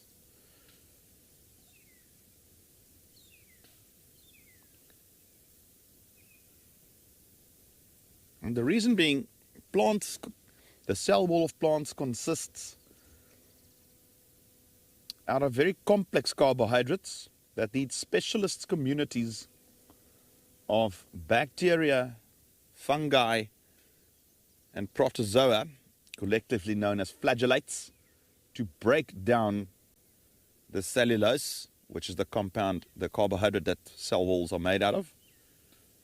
And to a certain extent, some more woody plants consist out of an even more complex carbohydrate known as lignin. So therefore, in order to digest those things or gain any nutrition out of it, you need a very long digestive tract. And think about herbivores. You know, some are even ruminants. They've got compartmented stomachs. So with most birds, if you look at the size and the length of their digestive tract, it's probably not well adapted for 100% plant diet.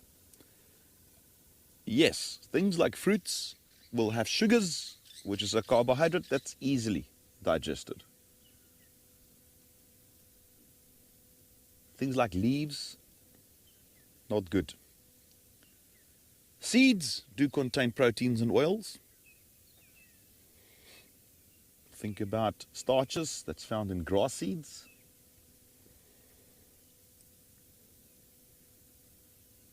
The actual vegetation matter, not an easy thing to digest. And then the big thing is, remember that large mammals that are herbivores have very well developed molars in their mouth to chew the plant matter fine, grass, leaves, whatever it may be. So there's already somewhat of a breakdown in the cell walls of those plants through mastication.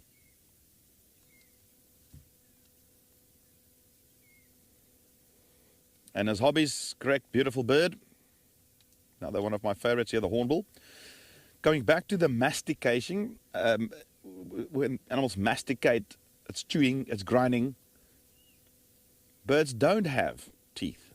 So even if they swallow plant matter, it will be whole pieces, which will make it even more difficult for whatever mechanism they have to break down the cell walls. Proteins digest relatively quickly. And proteins can be broken down into amino acids, and then the body will synthesize those back into proteins to rebuild cells of their own.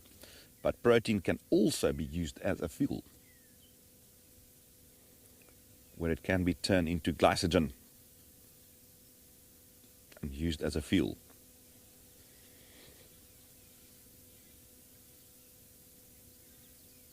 So that's a red-billed hornbill that we just looked at there. I'm talking about Egyptian geese. Here they go.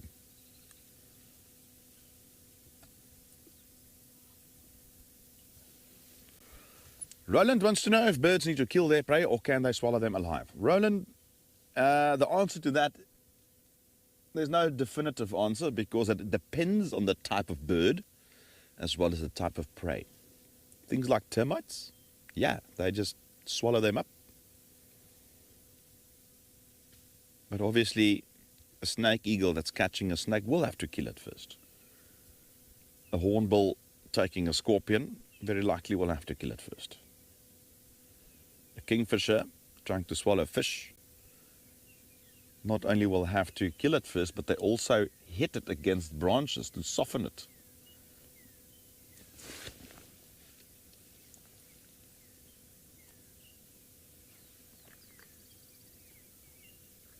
Plate Masher, thank you so much for that comment. And it's a result of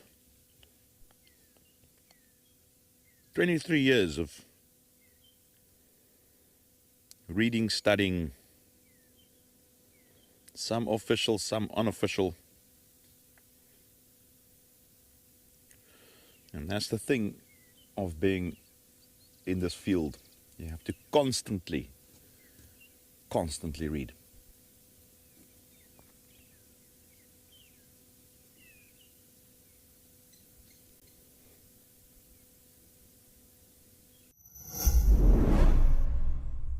Are you WildEarth's biggest fan? Well, we have a brand new competition for you. Join our naturalists on Safari Live and listen out for weekly questions. To enter the competition, head over to our Instagram, search #WildEarthFanOfTheMonth and comment your answer under the post. The monthly winner will be determined by the total quickest and most correct answers. We announce our winner at the end of every month. Tune in to Safari Live daily.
All right, so we've got some kudu. How's it there, Cameron? Good? Well, it was good. Well, let me go a little bit forward. Sorry, just got a kudu there. I just want to go, look, there. There she is. Quick, no, bye. Well, she's walking in the background there. There's a female kudu. Yeah, and it's wagging its tail. It's all happy to see us this morning. It's very happy. Might come out there again. Oh, it's coming out. It's coming out. It's going to reappear for us. Beautiful kudus. I love kudus. Of course, a few females had crossed the road here now, but clearly, as you can see, they are disappearing in the background. You can see she's very happy. Wagging the tail. A little fork-tailed drongo following the little bird. Oh, cute. Shooing the bird away.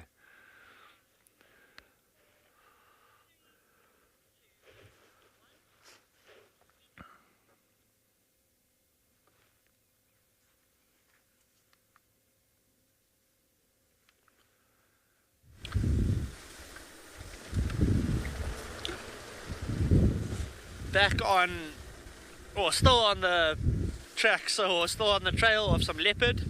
Not having too much luck. Yeah, we enjoyed those hippos for a bit. They didn't really want to do too much at that last watering hole, so we're just going to carry on moving along, maybe head towards another watering hole.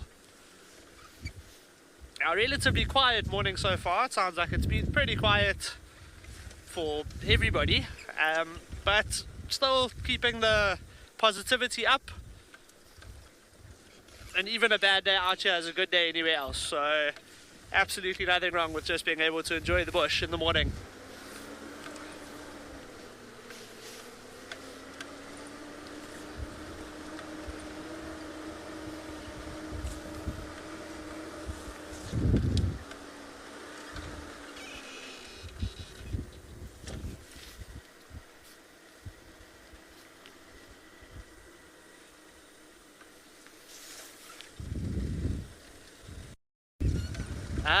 Emma King, how long do male and female lions live for?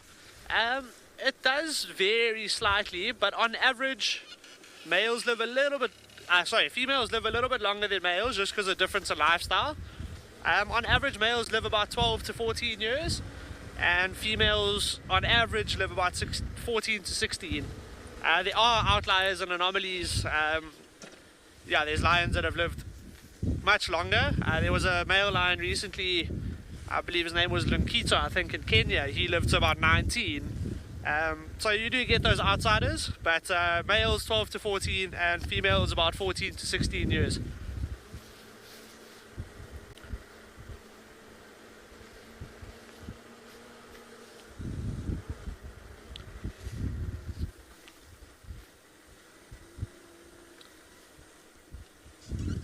I've just got some impala that we've come across.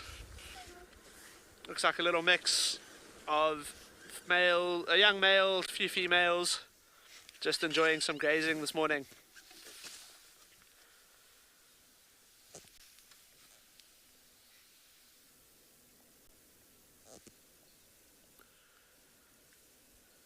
Somewhat underrated animals, I think. I think impalas don't get the credit they deserve.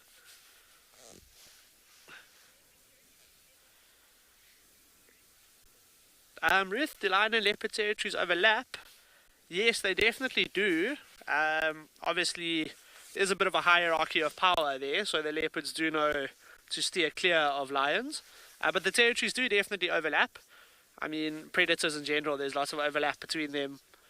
Wherever the resources are best, wherever there's food and water, you'll see a lot of overlap of lots of different animals. But for the most part, they do try to steer clear, the leopards at least. They try to stay out of the lion's way. In the same way that lions would try to keep the youngsters, keep their cubs and things like that away from any potential threats, such as leopards. But definitely lots of overlap. I've had a couple of instances where you're viewing a leopard and suddenly there's lions in the area, or vice versa. You're viewing some lions and suddenly you see a leopard in a tree that you didn't initially notice. So it makes for lots of excitement.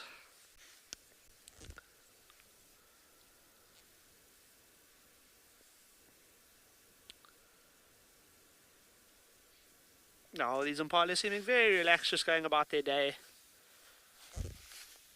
Seems to be feeding mostly on grass. What is interesting about impalas is that they're animals that can mix their feeding, which makes them super successful as herbivores.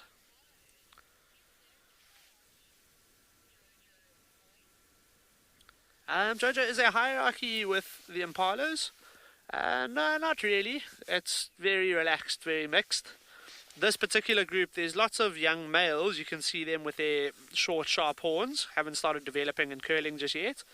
But no, there isn't really any kind of a hierarchy. The only time you'll see any clashing or any kind of hierarchy with impalas is in ratting season, when the males are looking to establish themselves and keep their little groups of females to themselves, keep other males away. So that's where you'll see lots of competition between them, lots of ratting, which is them fighting using their horns. But for the most part, they're all generally pretty relaxed. And they're animals that don't need to worry too much about food. As I mentioned, they can mix their feeding quite nicely. They can feed on grass, they feed on leaves. So unlike a lot of other herbivores, they're able to mix it pretty well. So they don't have too many things to worry about other than predators out there.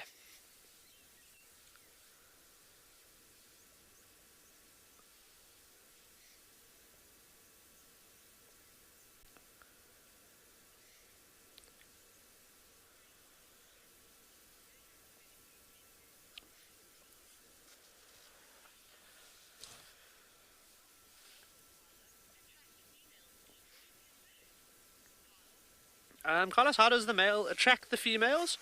Well, as with most animals in the animal kingdom, strength is something that potential mates find very attractive.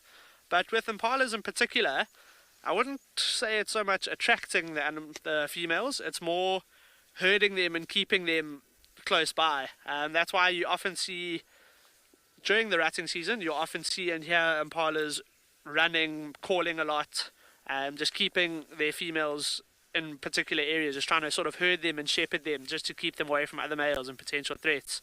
It's quite interesting, actually, in that particular season, you see males not really concerned about anything other than the females.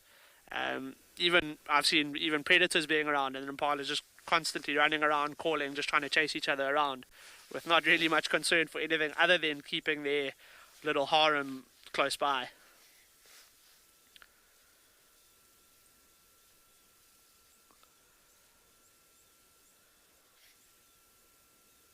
I know I've said it before, and I think that impalas are super underrated, but just when you stop and really look at them, they actually are quite beautiful animals.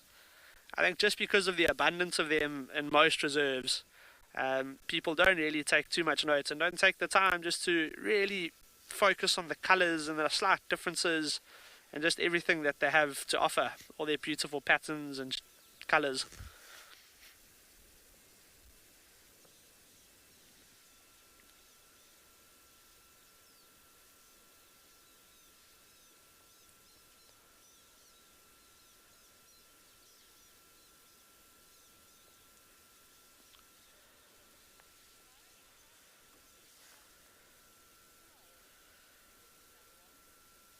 Impala's the number one prey choice for lions.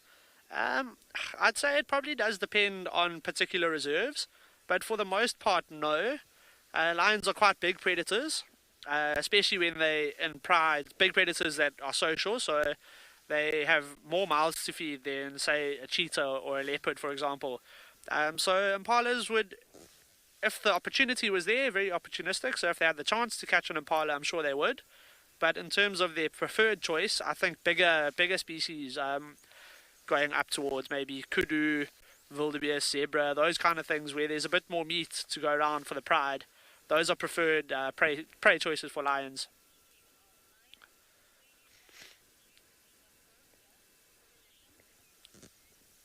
Impalas, I think, are more preferred by the smaller predators like leopards and cheetahs. But in the spirit of Lion Fest, let's take you to a clip of the Avoca Coalition. We first met the young Avoca males in 2018 as lanky, young males. They were nomadic, recently excluded from their natal territory and searching for a place of their own. The brothers were sired by males of the Timbavati area and were born to the Avoca Pride in mid-2013. When they arrived at Djuma, they found a territorial vacuum. Erstwhile owners, the Birmingham boys, had simply upped and left to claim an area on the Sand River. So it was that the Avocas took the prime Djuma real estate without a fight, a privilege not afforded many male lions. Once they'd established themselves, the Avoca brothers slowly split, with Darkmane spending all of his time with the Talamati Pride, while Blondie and Mohawk moved further south with the Nkuhumas. Darkmane's tenure was nearly cut short by an altercation with a buffalo that left him with a permanent limp. He recovered and went on to sire a number of cubs with the Talamatis. Darkmane didn't live a long life, but it was a successful one. He held a territory alone for years, and his offspring hunt the woodlands of the Sabi Sand to this day. So this is pretty perfect light for him this morning with the overcast weather. It's spreading the light evenly across his face so we can really nicely see the character on his face, the scarring, the age, and the darkness of his mane. November 2022 sadly saw the death of the brothers Blondie and Darkmane. Blondie succumbed to tuberculosis. Darkmane was caught in the middle of an enraged buffalo herd that the Talamatis were hunting. He miraculously survived the harrowing buffalo ordeal. His muscles are going to be sore, his joints are going to be sore, his skeleton is sore. He's definitely got some fractures, breaks somewhere from the impact of those buffaloes. But extensive injuries, both internal and external, took their toll, and Darkmane died 3 days after the buffalo fight. Darkmane's death left Mohawk as the only remaining northern Avoca male. Right now, this grizzled and storied lion holds sway over the Nkuhuma Pride. As it is for all male lions, especially old males holding territory on their own, Mohawk's days are numbered. But his and the other Avoca's legacies live on in the memories they created for us and the genes they left behind.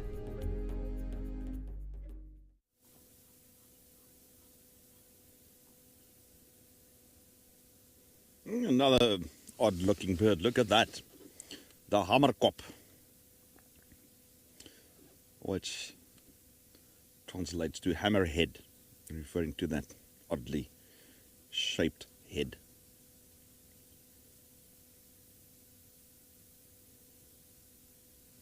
Another wading bird. Look how it's, look how it's using the claws to, it's like scraping the mud there to dislodge creatures that are in the mud there along the bottom of the pond.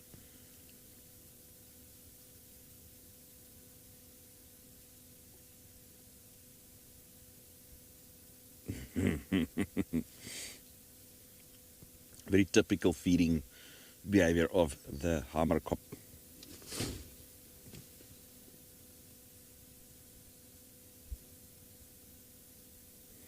Lillian, the head is shaped like that, the actual head, and that is to make way for a large throat area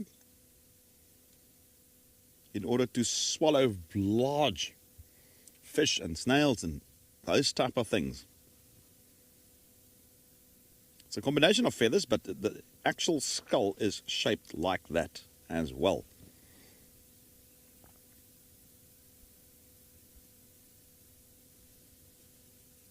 I've seen a hammerkop swallow a tilapia, like a little bream-like fish, that's larger than its head.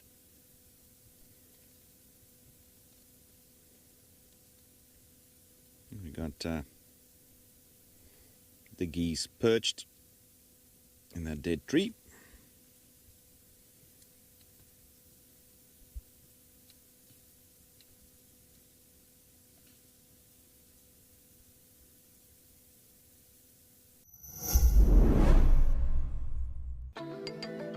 Do you sometimes imagine what WildEarth would be like without adverts?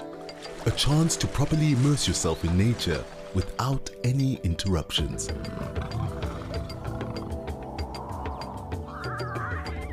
Sign up to be an explorer for a small monthly fee and you can truly escape into the wilderness. Ad-free viewing is now available on our app as well as on our website. WildEarth, it's in your nature.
No, your breakfast has evaded you today, my friend. You're going to have to find another one. Maybe he's still onto it. Ah, no. Let's find something else.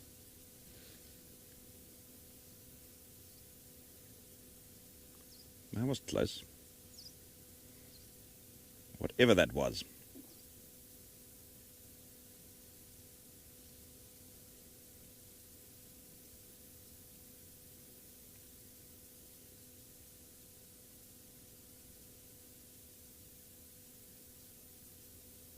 There we go. There we go. Got something. Onto it. Onto it. Got it. No.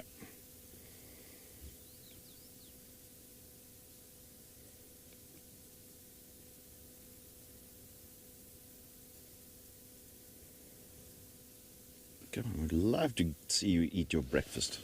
I'm actually more interested to see what it's after. Well, it looks like his luck is about the same as with our lion search.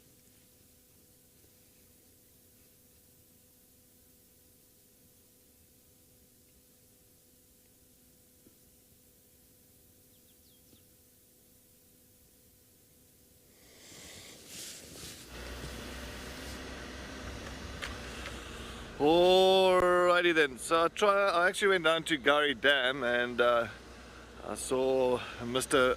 Riddle. He was on the dam wall there, so I had to change course and a plan of action, a new plan of action. So my new plan of action is I am going to be heading this way, clearly. But then I'm going to go north, up this road that's coming up. I'm going to go north and I'm going to go head into that direction, from this direction. I might actually just go behind the camp and see what's happening around that side. Oh, emerald spotted wood dove, just at the bottom of the dead tree. I think it might fly away.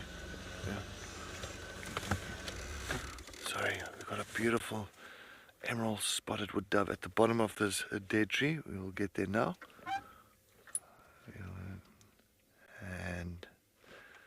It's just moving to the left there. There it is. Look at that beautiful little emerald spots on the wing. Like little green spots.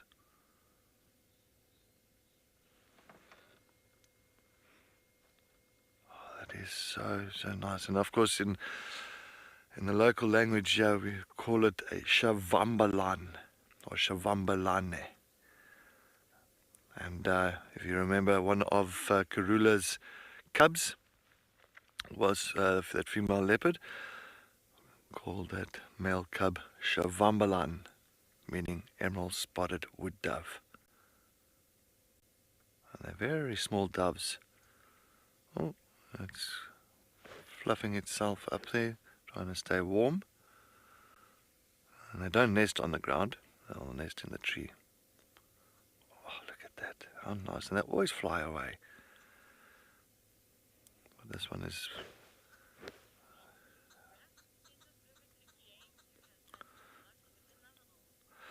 Alright, well, we are going to enjoy this dove. Let's head over to James in Madikwe as he had some luck with some animals.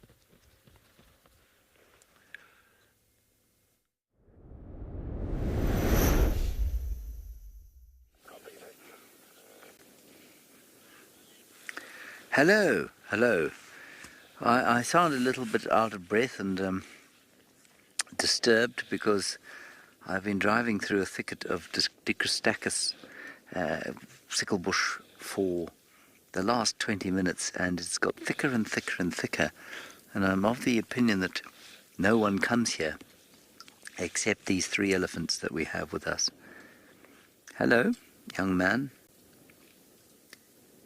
You are very brave, and of course this chap is so bored of eating Dicrostachys bush all day long that he's decided to engage with us as a preferable activity. He also, unlike his family to the left and right of us, doesn't seem to be a fan of the red dust and has not engaged in any red dust bathing, or very little. Now, I would move forward, but I'm not going to because our signal is not fantastic, which means that our ability to broadcast if I move could be seriously compromised, so we'll wait for the elephants. There comes a big cow out of the bushes, possibly the mummy of this little chap. Oh, look at that. She's saying, get back across the road, please. Oh, that's lovely. Look at that. That's the first bit of good light we've had today. She's a big cow.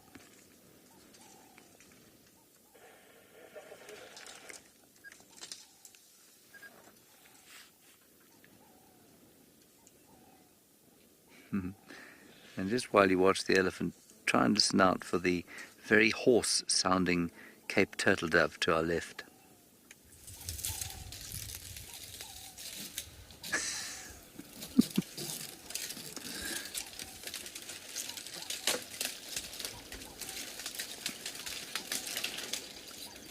I think that Cape turtle dove was at the club last night, and I think he was probably singing too loudly.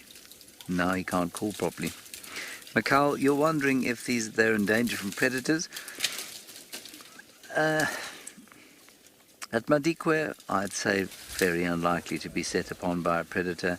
Some parts of Africa, yes, lions do take elephants every so often, but very seldom.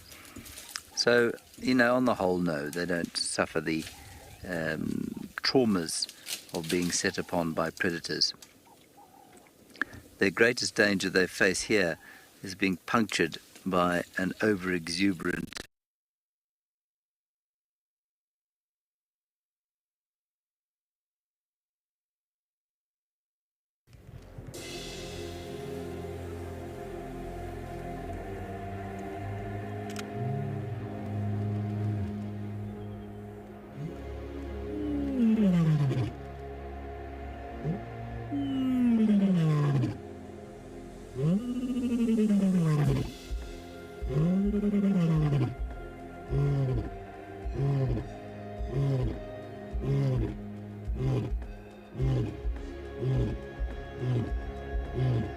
Well,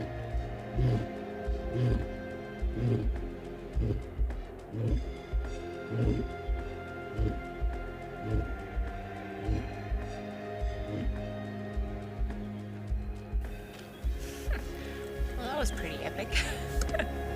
He even got up for us. He's definitely looking for the rest of the lionesses.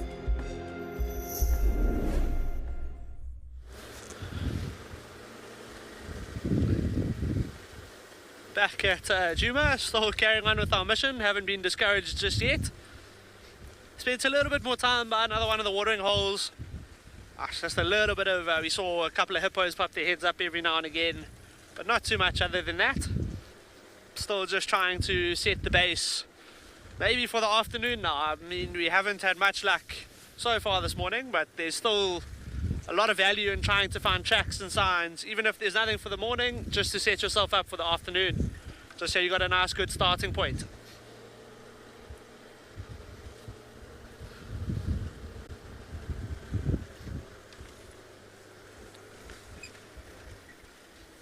What's also encouraging about the overcast weather now, we've got quite thick cloud cover, but just in terms of animal movements, you don't really see too much from sort of 9 in the morning till about 4 now. You don't see too much movement in that heat of the day, but with the nice cloud cover, lots of shade, there's lots of potential for a lot more movement from predators and things like that, just because they don't have the heat of the sun on them.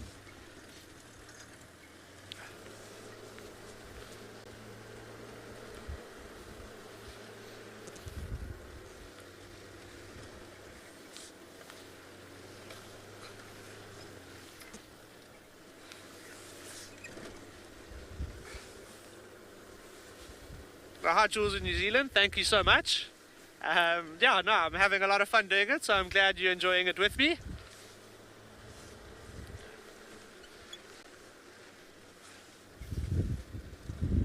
We'll see if we can find any signs of anything in these nice big open clearings. Very clear line of sight for us, so see if there's any luck having a look around here.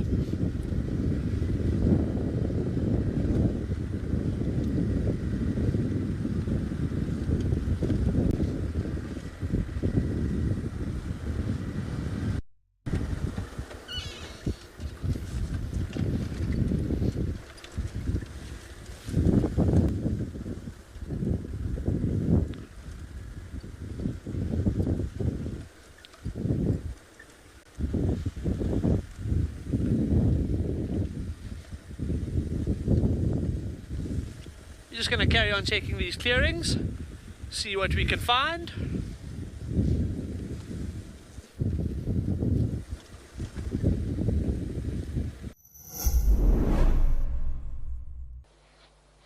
Welcome to Africam, your window to Africa's wild spaces. Immerse yourself in the captivating sights and sounds of nature. With our high-definition cameras, you'll feel like you're right there in the heart of the action, where every moment is a surprise waiting to unfold. Join our global community of wildlife enthusiasts as we witness nature's drama unfold in real time.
Now, I'm sorry you lost us previously. We'll try not to be lost again this time. I was talking about the predators and the fact that it's very unlikely that elephants at Madikwe are going to be set upon by predators. And then I thought that the greatest danger that these guys face is being spiked in the guts by a vicious and over-exuberant Dicrostachys bush. And then the other thing I said was it's really difficult to look at that scene and think to yourself, wow, these elephants must be deriving or accepting that these elephants are deriving sufficient nutrition from what look like dry sticks. But they do derive sufficient nutrition, and their population thrives here.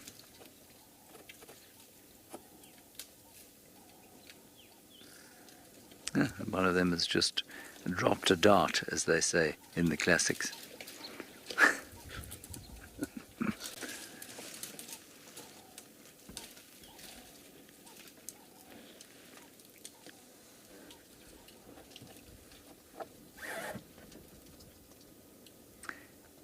And there's not a lot else going on in this sicklebush forest we find ourselves in. Not a lot of birds, but just the elephants wandering through here. And I really would rather they destroyed a lot more of it than there is, or than they do. Riley, you say it always astounds you how the elephants don't damage themselves while they're eating bushes like this. Yes, it is amazing, and I can't really explain it other than to say their skins are very thick, which we know. But, you know, if you feel an elephant's tongue, it doesn't feel very thick or hard. And yet, they somehow don't get spiked. Same as a giraffe, you know. Giraffes wrap their tongues around things that you wouldn't touch, let alone wrap your tongue around.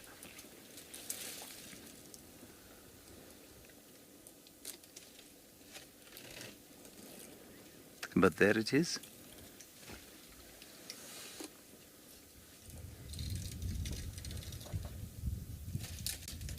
Just chewing quietly away. And a lot of these Dicrostachys bushes have not got thick trunks, and so there are a lot of, I suppose, relatively easy to consume thin twigs. And that's where the nutrition obviously is.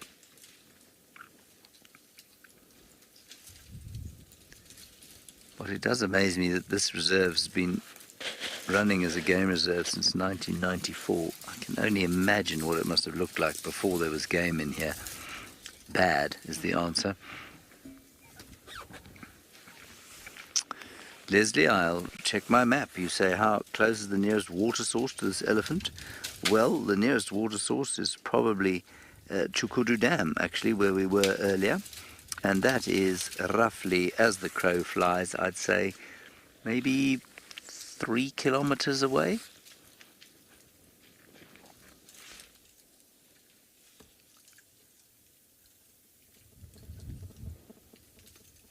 And then I suppose the only other thing that is particularly relevant here is that this herd is not alone. It's not just 3 of them, there are a few others. And they're obviously staying in audio contact with each other because they can't see each other through the thick bush. But they can definitely hear each other feeding, and I'm sure they're rumbling quietly at each other.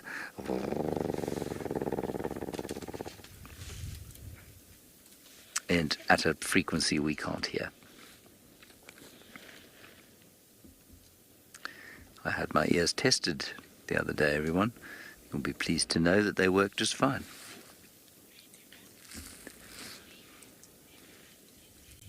Right, we're going to continue to fight our way through the Dicrostachys, slowly drifting back towards home. Let's go and find out what Ye Olde Sedders has been up to.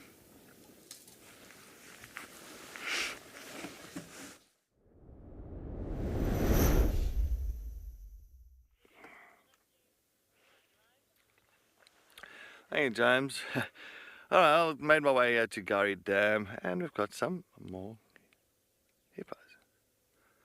Hippos. Looks like we've got 4 of them here in the dam. One was just busy yawning, or actually just showing its teeth, just reminding us that they are here and we mustn't climb into the water. And clearly we won't be doing that. We've gone under again. Nice to see that these ones are coming here towards Gowrie Dam. And got the ones at Buffelshoek Dam, so it seems like the dams are nice and full with hippos. Mandy, yes, well, it's been a slow morning, so I guess hippos is always good to do. Always love to sit here and watch them, you know, and see what they're up to. So they can give us that little bit of a display, showing them teeth or grunting away. I love it when they call. I love it. And you can hear it from far off. It really echoes through the bush. And this one's just keeping an eye on us and an ear.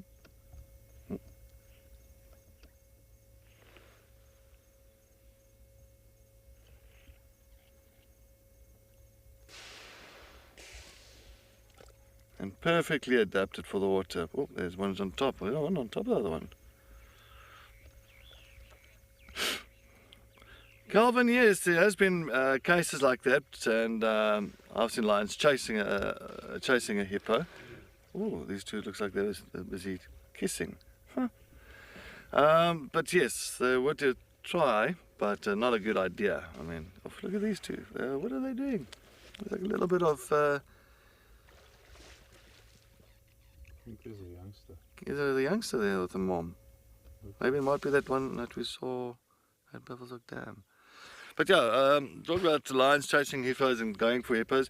Look, if there's a young calf out there and it's been abandoned, or by some other reason the mom is not around, and there's lions, lion pride, of course they're going to go for that youngster. You know, it is, then it is in danger. But the bigger the adults, yeah, they will go for them, the big prides, but they could end up having a bite on the head from the hippo, because the hippo, there was actually a video clip many years ago of a female lion, or the pride was actually going for this hippo, and then she turned around and bit her on the head.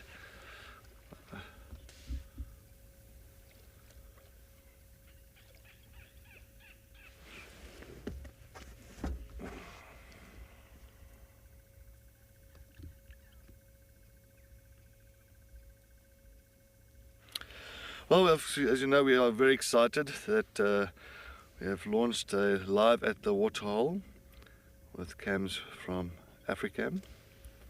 And we'll now be streaming, of course, live at the waterhole, live not just on our app and website, but also on the YouTube channel.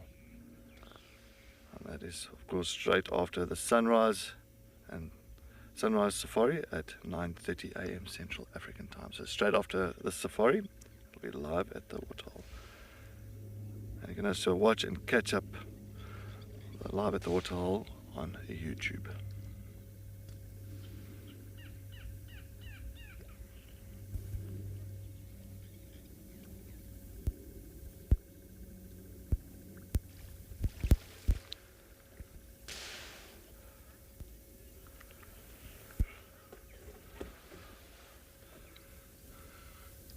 Alright, well, we're going to still sit here at Gowrie Dam, just going to listen out a little bit this side and see what else comes down here. And while we do that, I think let's head over to Mr. Riddle to see what's happening on his morning safari.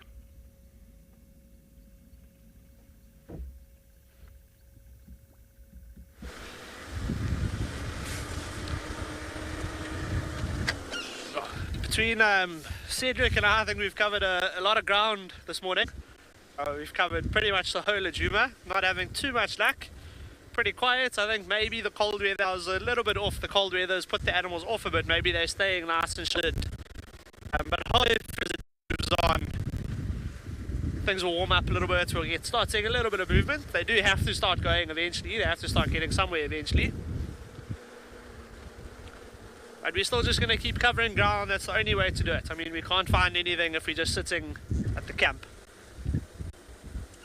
Oh, looks like there's a nice bird of prey up in a tree ahead of us. Just stop and take a quick look.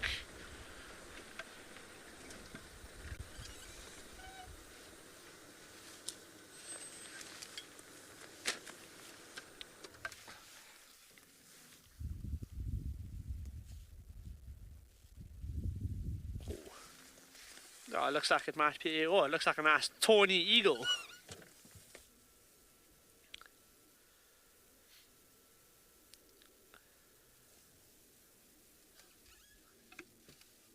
That's nice and perched up, keeping its eyes to the ground, see if there's anything around.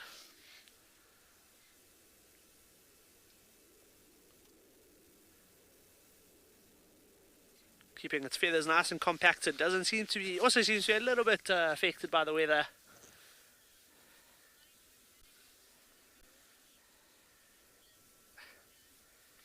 Ah, Pam, it's an absolute pleasure. Thank you very much for joining us. I did say we're going to look for predators this morning. I wasn't super specific, I suppose, because there is a pretty apex predator up in the tree as well. It's quite interesting what I've noticed with birds of prey in general, like such as this eagle, how they perch up in these trees, these big dead trees where there's no leaf cover, there's no interruption. So if they do need nothing to interrupt their flight, so if they do need to take off quite quickly, there's nothing to get in the way of their wings. They can just jump and get going. It's quite an interesting little observation, and it just shows you how clever these animals actually are. Give themselves the possible advantage of achieving what they need.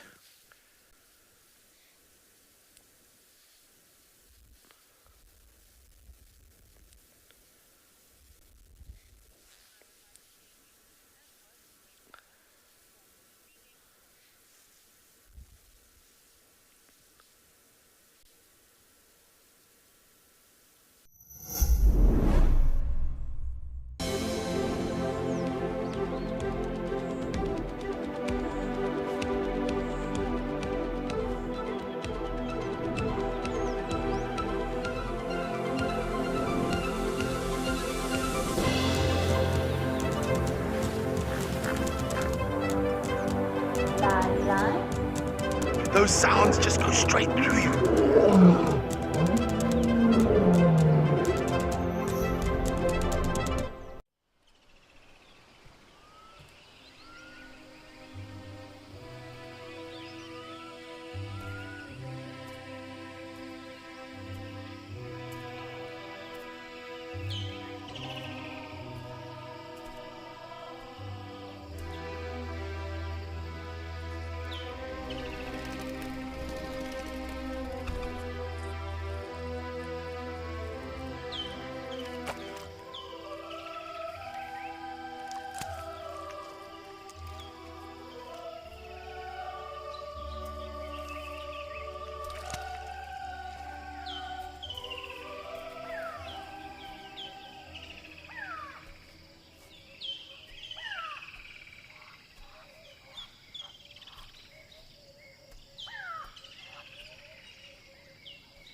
Well, here we are with some impalas they have found themselves a little clearing in the middle of this Dicrostacus forest. We are very grateful to everybody who donates and helps us in our mission to connect the world with nature. We believe it is an important mission, and some of you agree with us. If you would like to help us along, we'd very much appreciate it, and you can do that by going to the website wildearth.tv/donations. It's wildearth.tv/donations. Any help is much appreciated.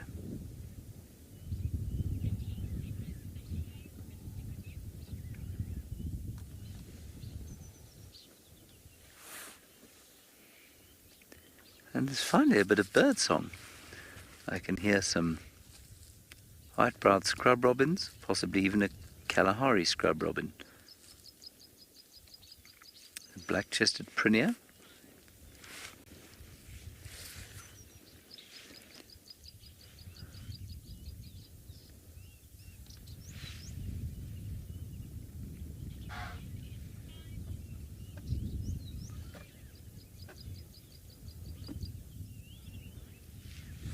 And there's just a little bit of alarm calling here. I think the ram, yeah, he's just getting uppity.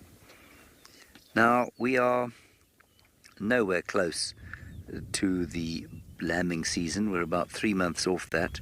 September, October, yeah, 3 months off. But you can still see that these ewes are starting to look quite heavily pregnant. And in fact, the ones on the road there, no, they're all about the same. You can just sort of start to see that they're carrying their bebés inside, which is what mammals do, of course. The birthing season, I'm assuming here, is similar to what it is in the Lowveld, because the rainy season is very similar to what it is in the Lowveld. That's how I would assume that they will give birth when the rains begin, hopefully.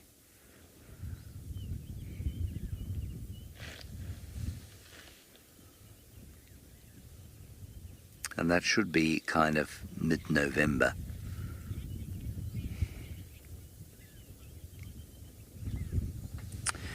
Tamlin, yes, I think there have been twin impala recorded.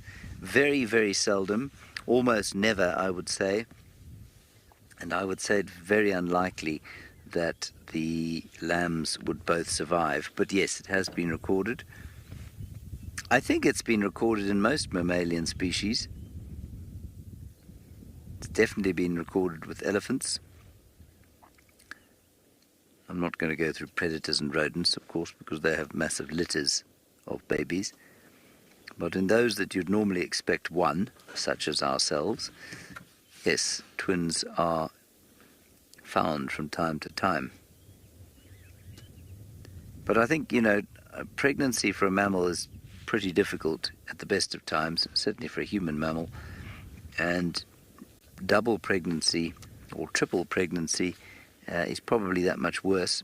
And I don't mean just simply from the perspective of the woman, because I'm not a woman, and these days I therefore I'm not allowed to comment on that.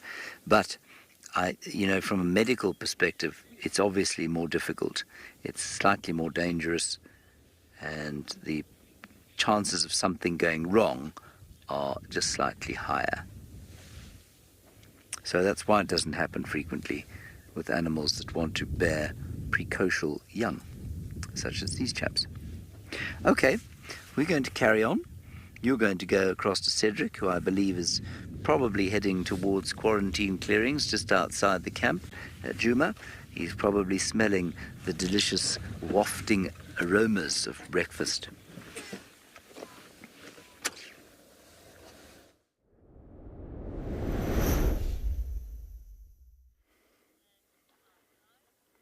Thank you, James. Yes, we've got a beautiful green-backed heron.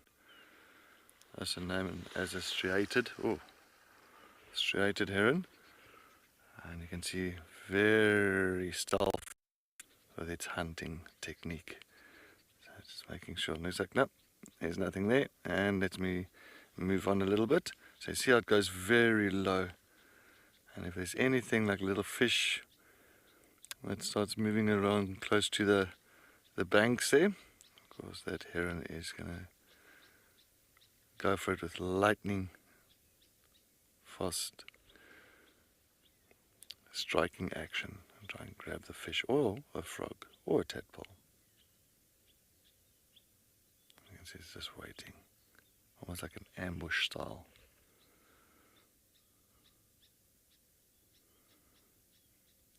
The greenback heron hasn't got those long legs like your other herons,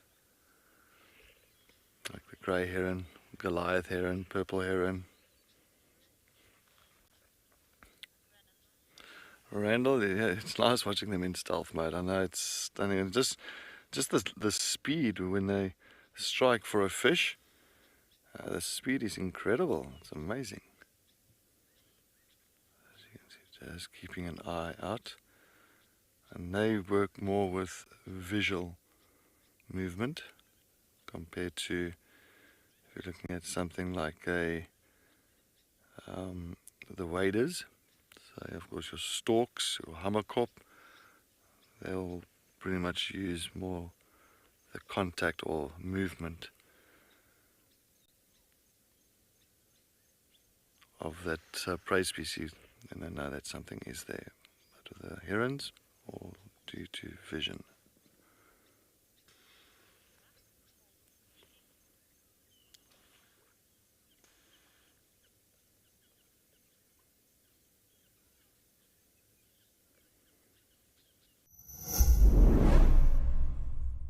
Do you love relaxing at a waterhole with the sights and sounds of Africa all around you? Well, we have some really exciting news for you. From August 1st, Africam is joining forces with WildEarth to bring the majesty of Africa right into your living room with 9 incredible new waterhole cameras from across South Africa and Kenya. Get ready to embark on a new journey. This is Live at the Waterhole.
Bit of a thicker area here, lots of silver cluster leaves, lots of thicket. We are going to head towards a couple of clearings just to come towards the tail end of the drive and see if there's anything in those clearings. Often a good spot for grazers, things like zebras, wildebeest, just in those nice open areas where they've got a nice clear line of sight to see any potential threats anywhere near them. So we'll head in that direction, head to a nice big clearing and have one last check, see if there's anything going on there.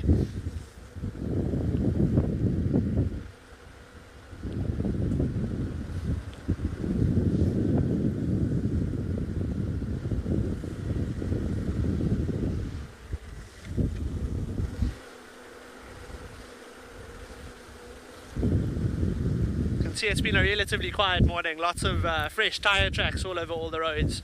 Everybody's having to cover quite a lot of ground.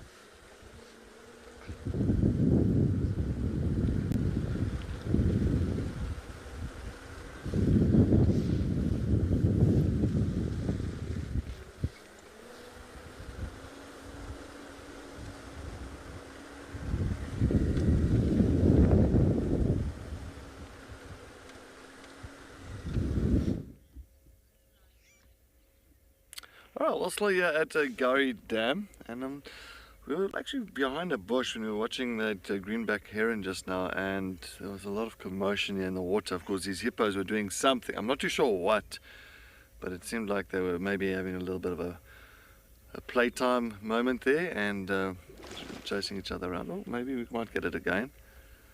But all of a sudden, when they came back this way, they just decided to... Oh, there.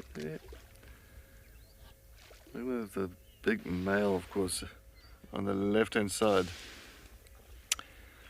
I don't know what they're doing underwater, but yeah, clearly we can't see what's happening underwater, but I'm thinking they might have a underwater party that's going on there, and clearly we are not invited.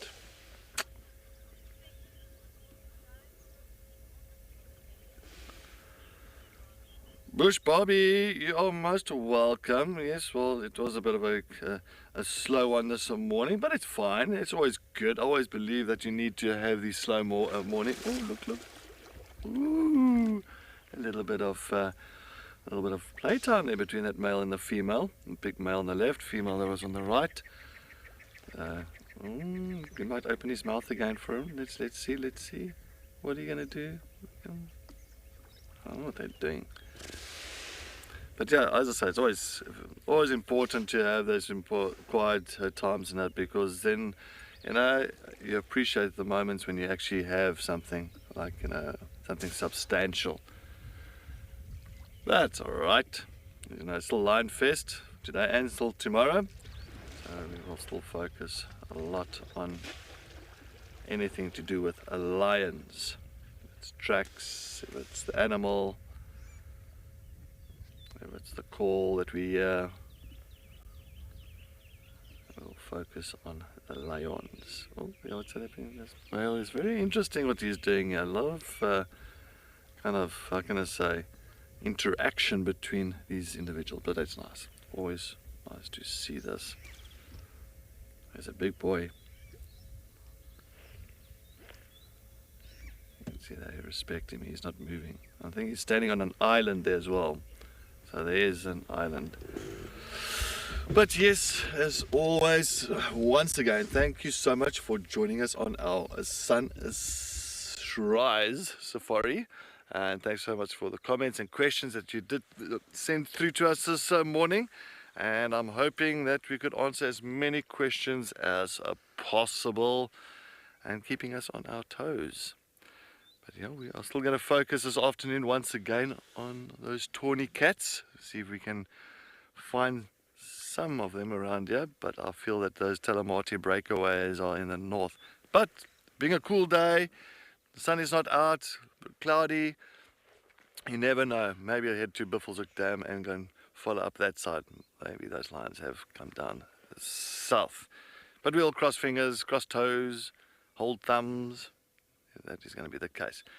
But yes, from Cameron, from the hippos here at Gowrie Dam, and myself, Cedric, and from the rest of the WildEarth team, have a wonderful day further, and stay tuned for our live at the waterhole straight after.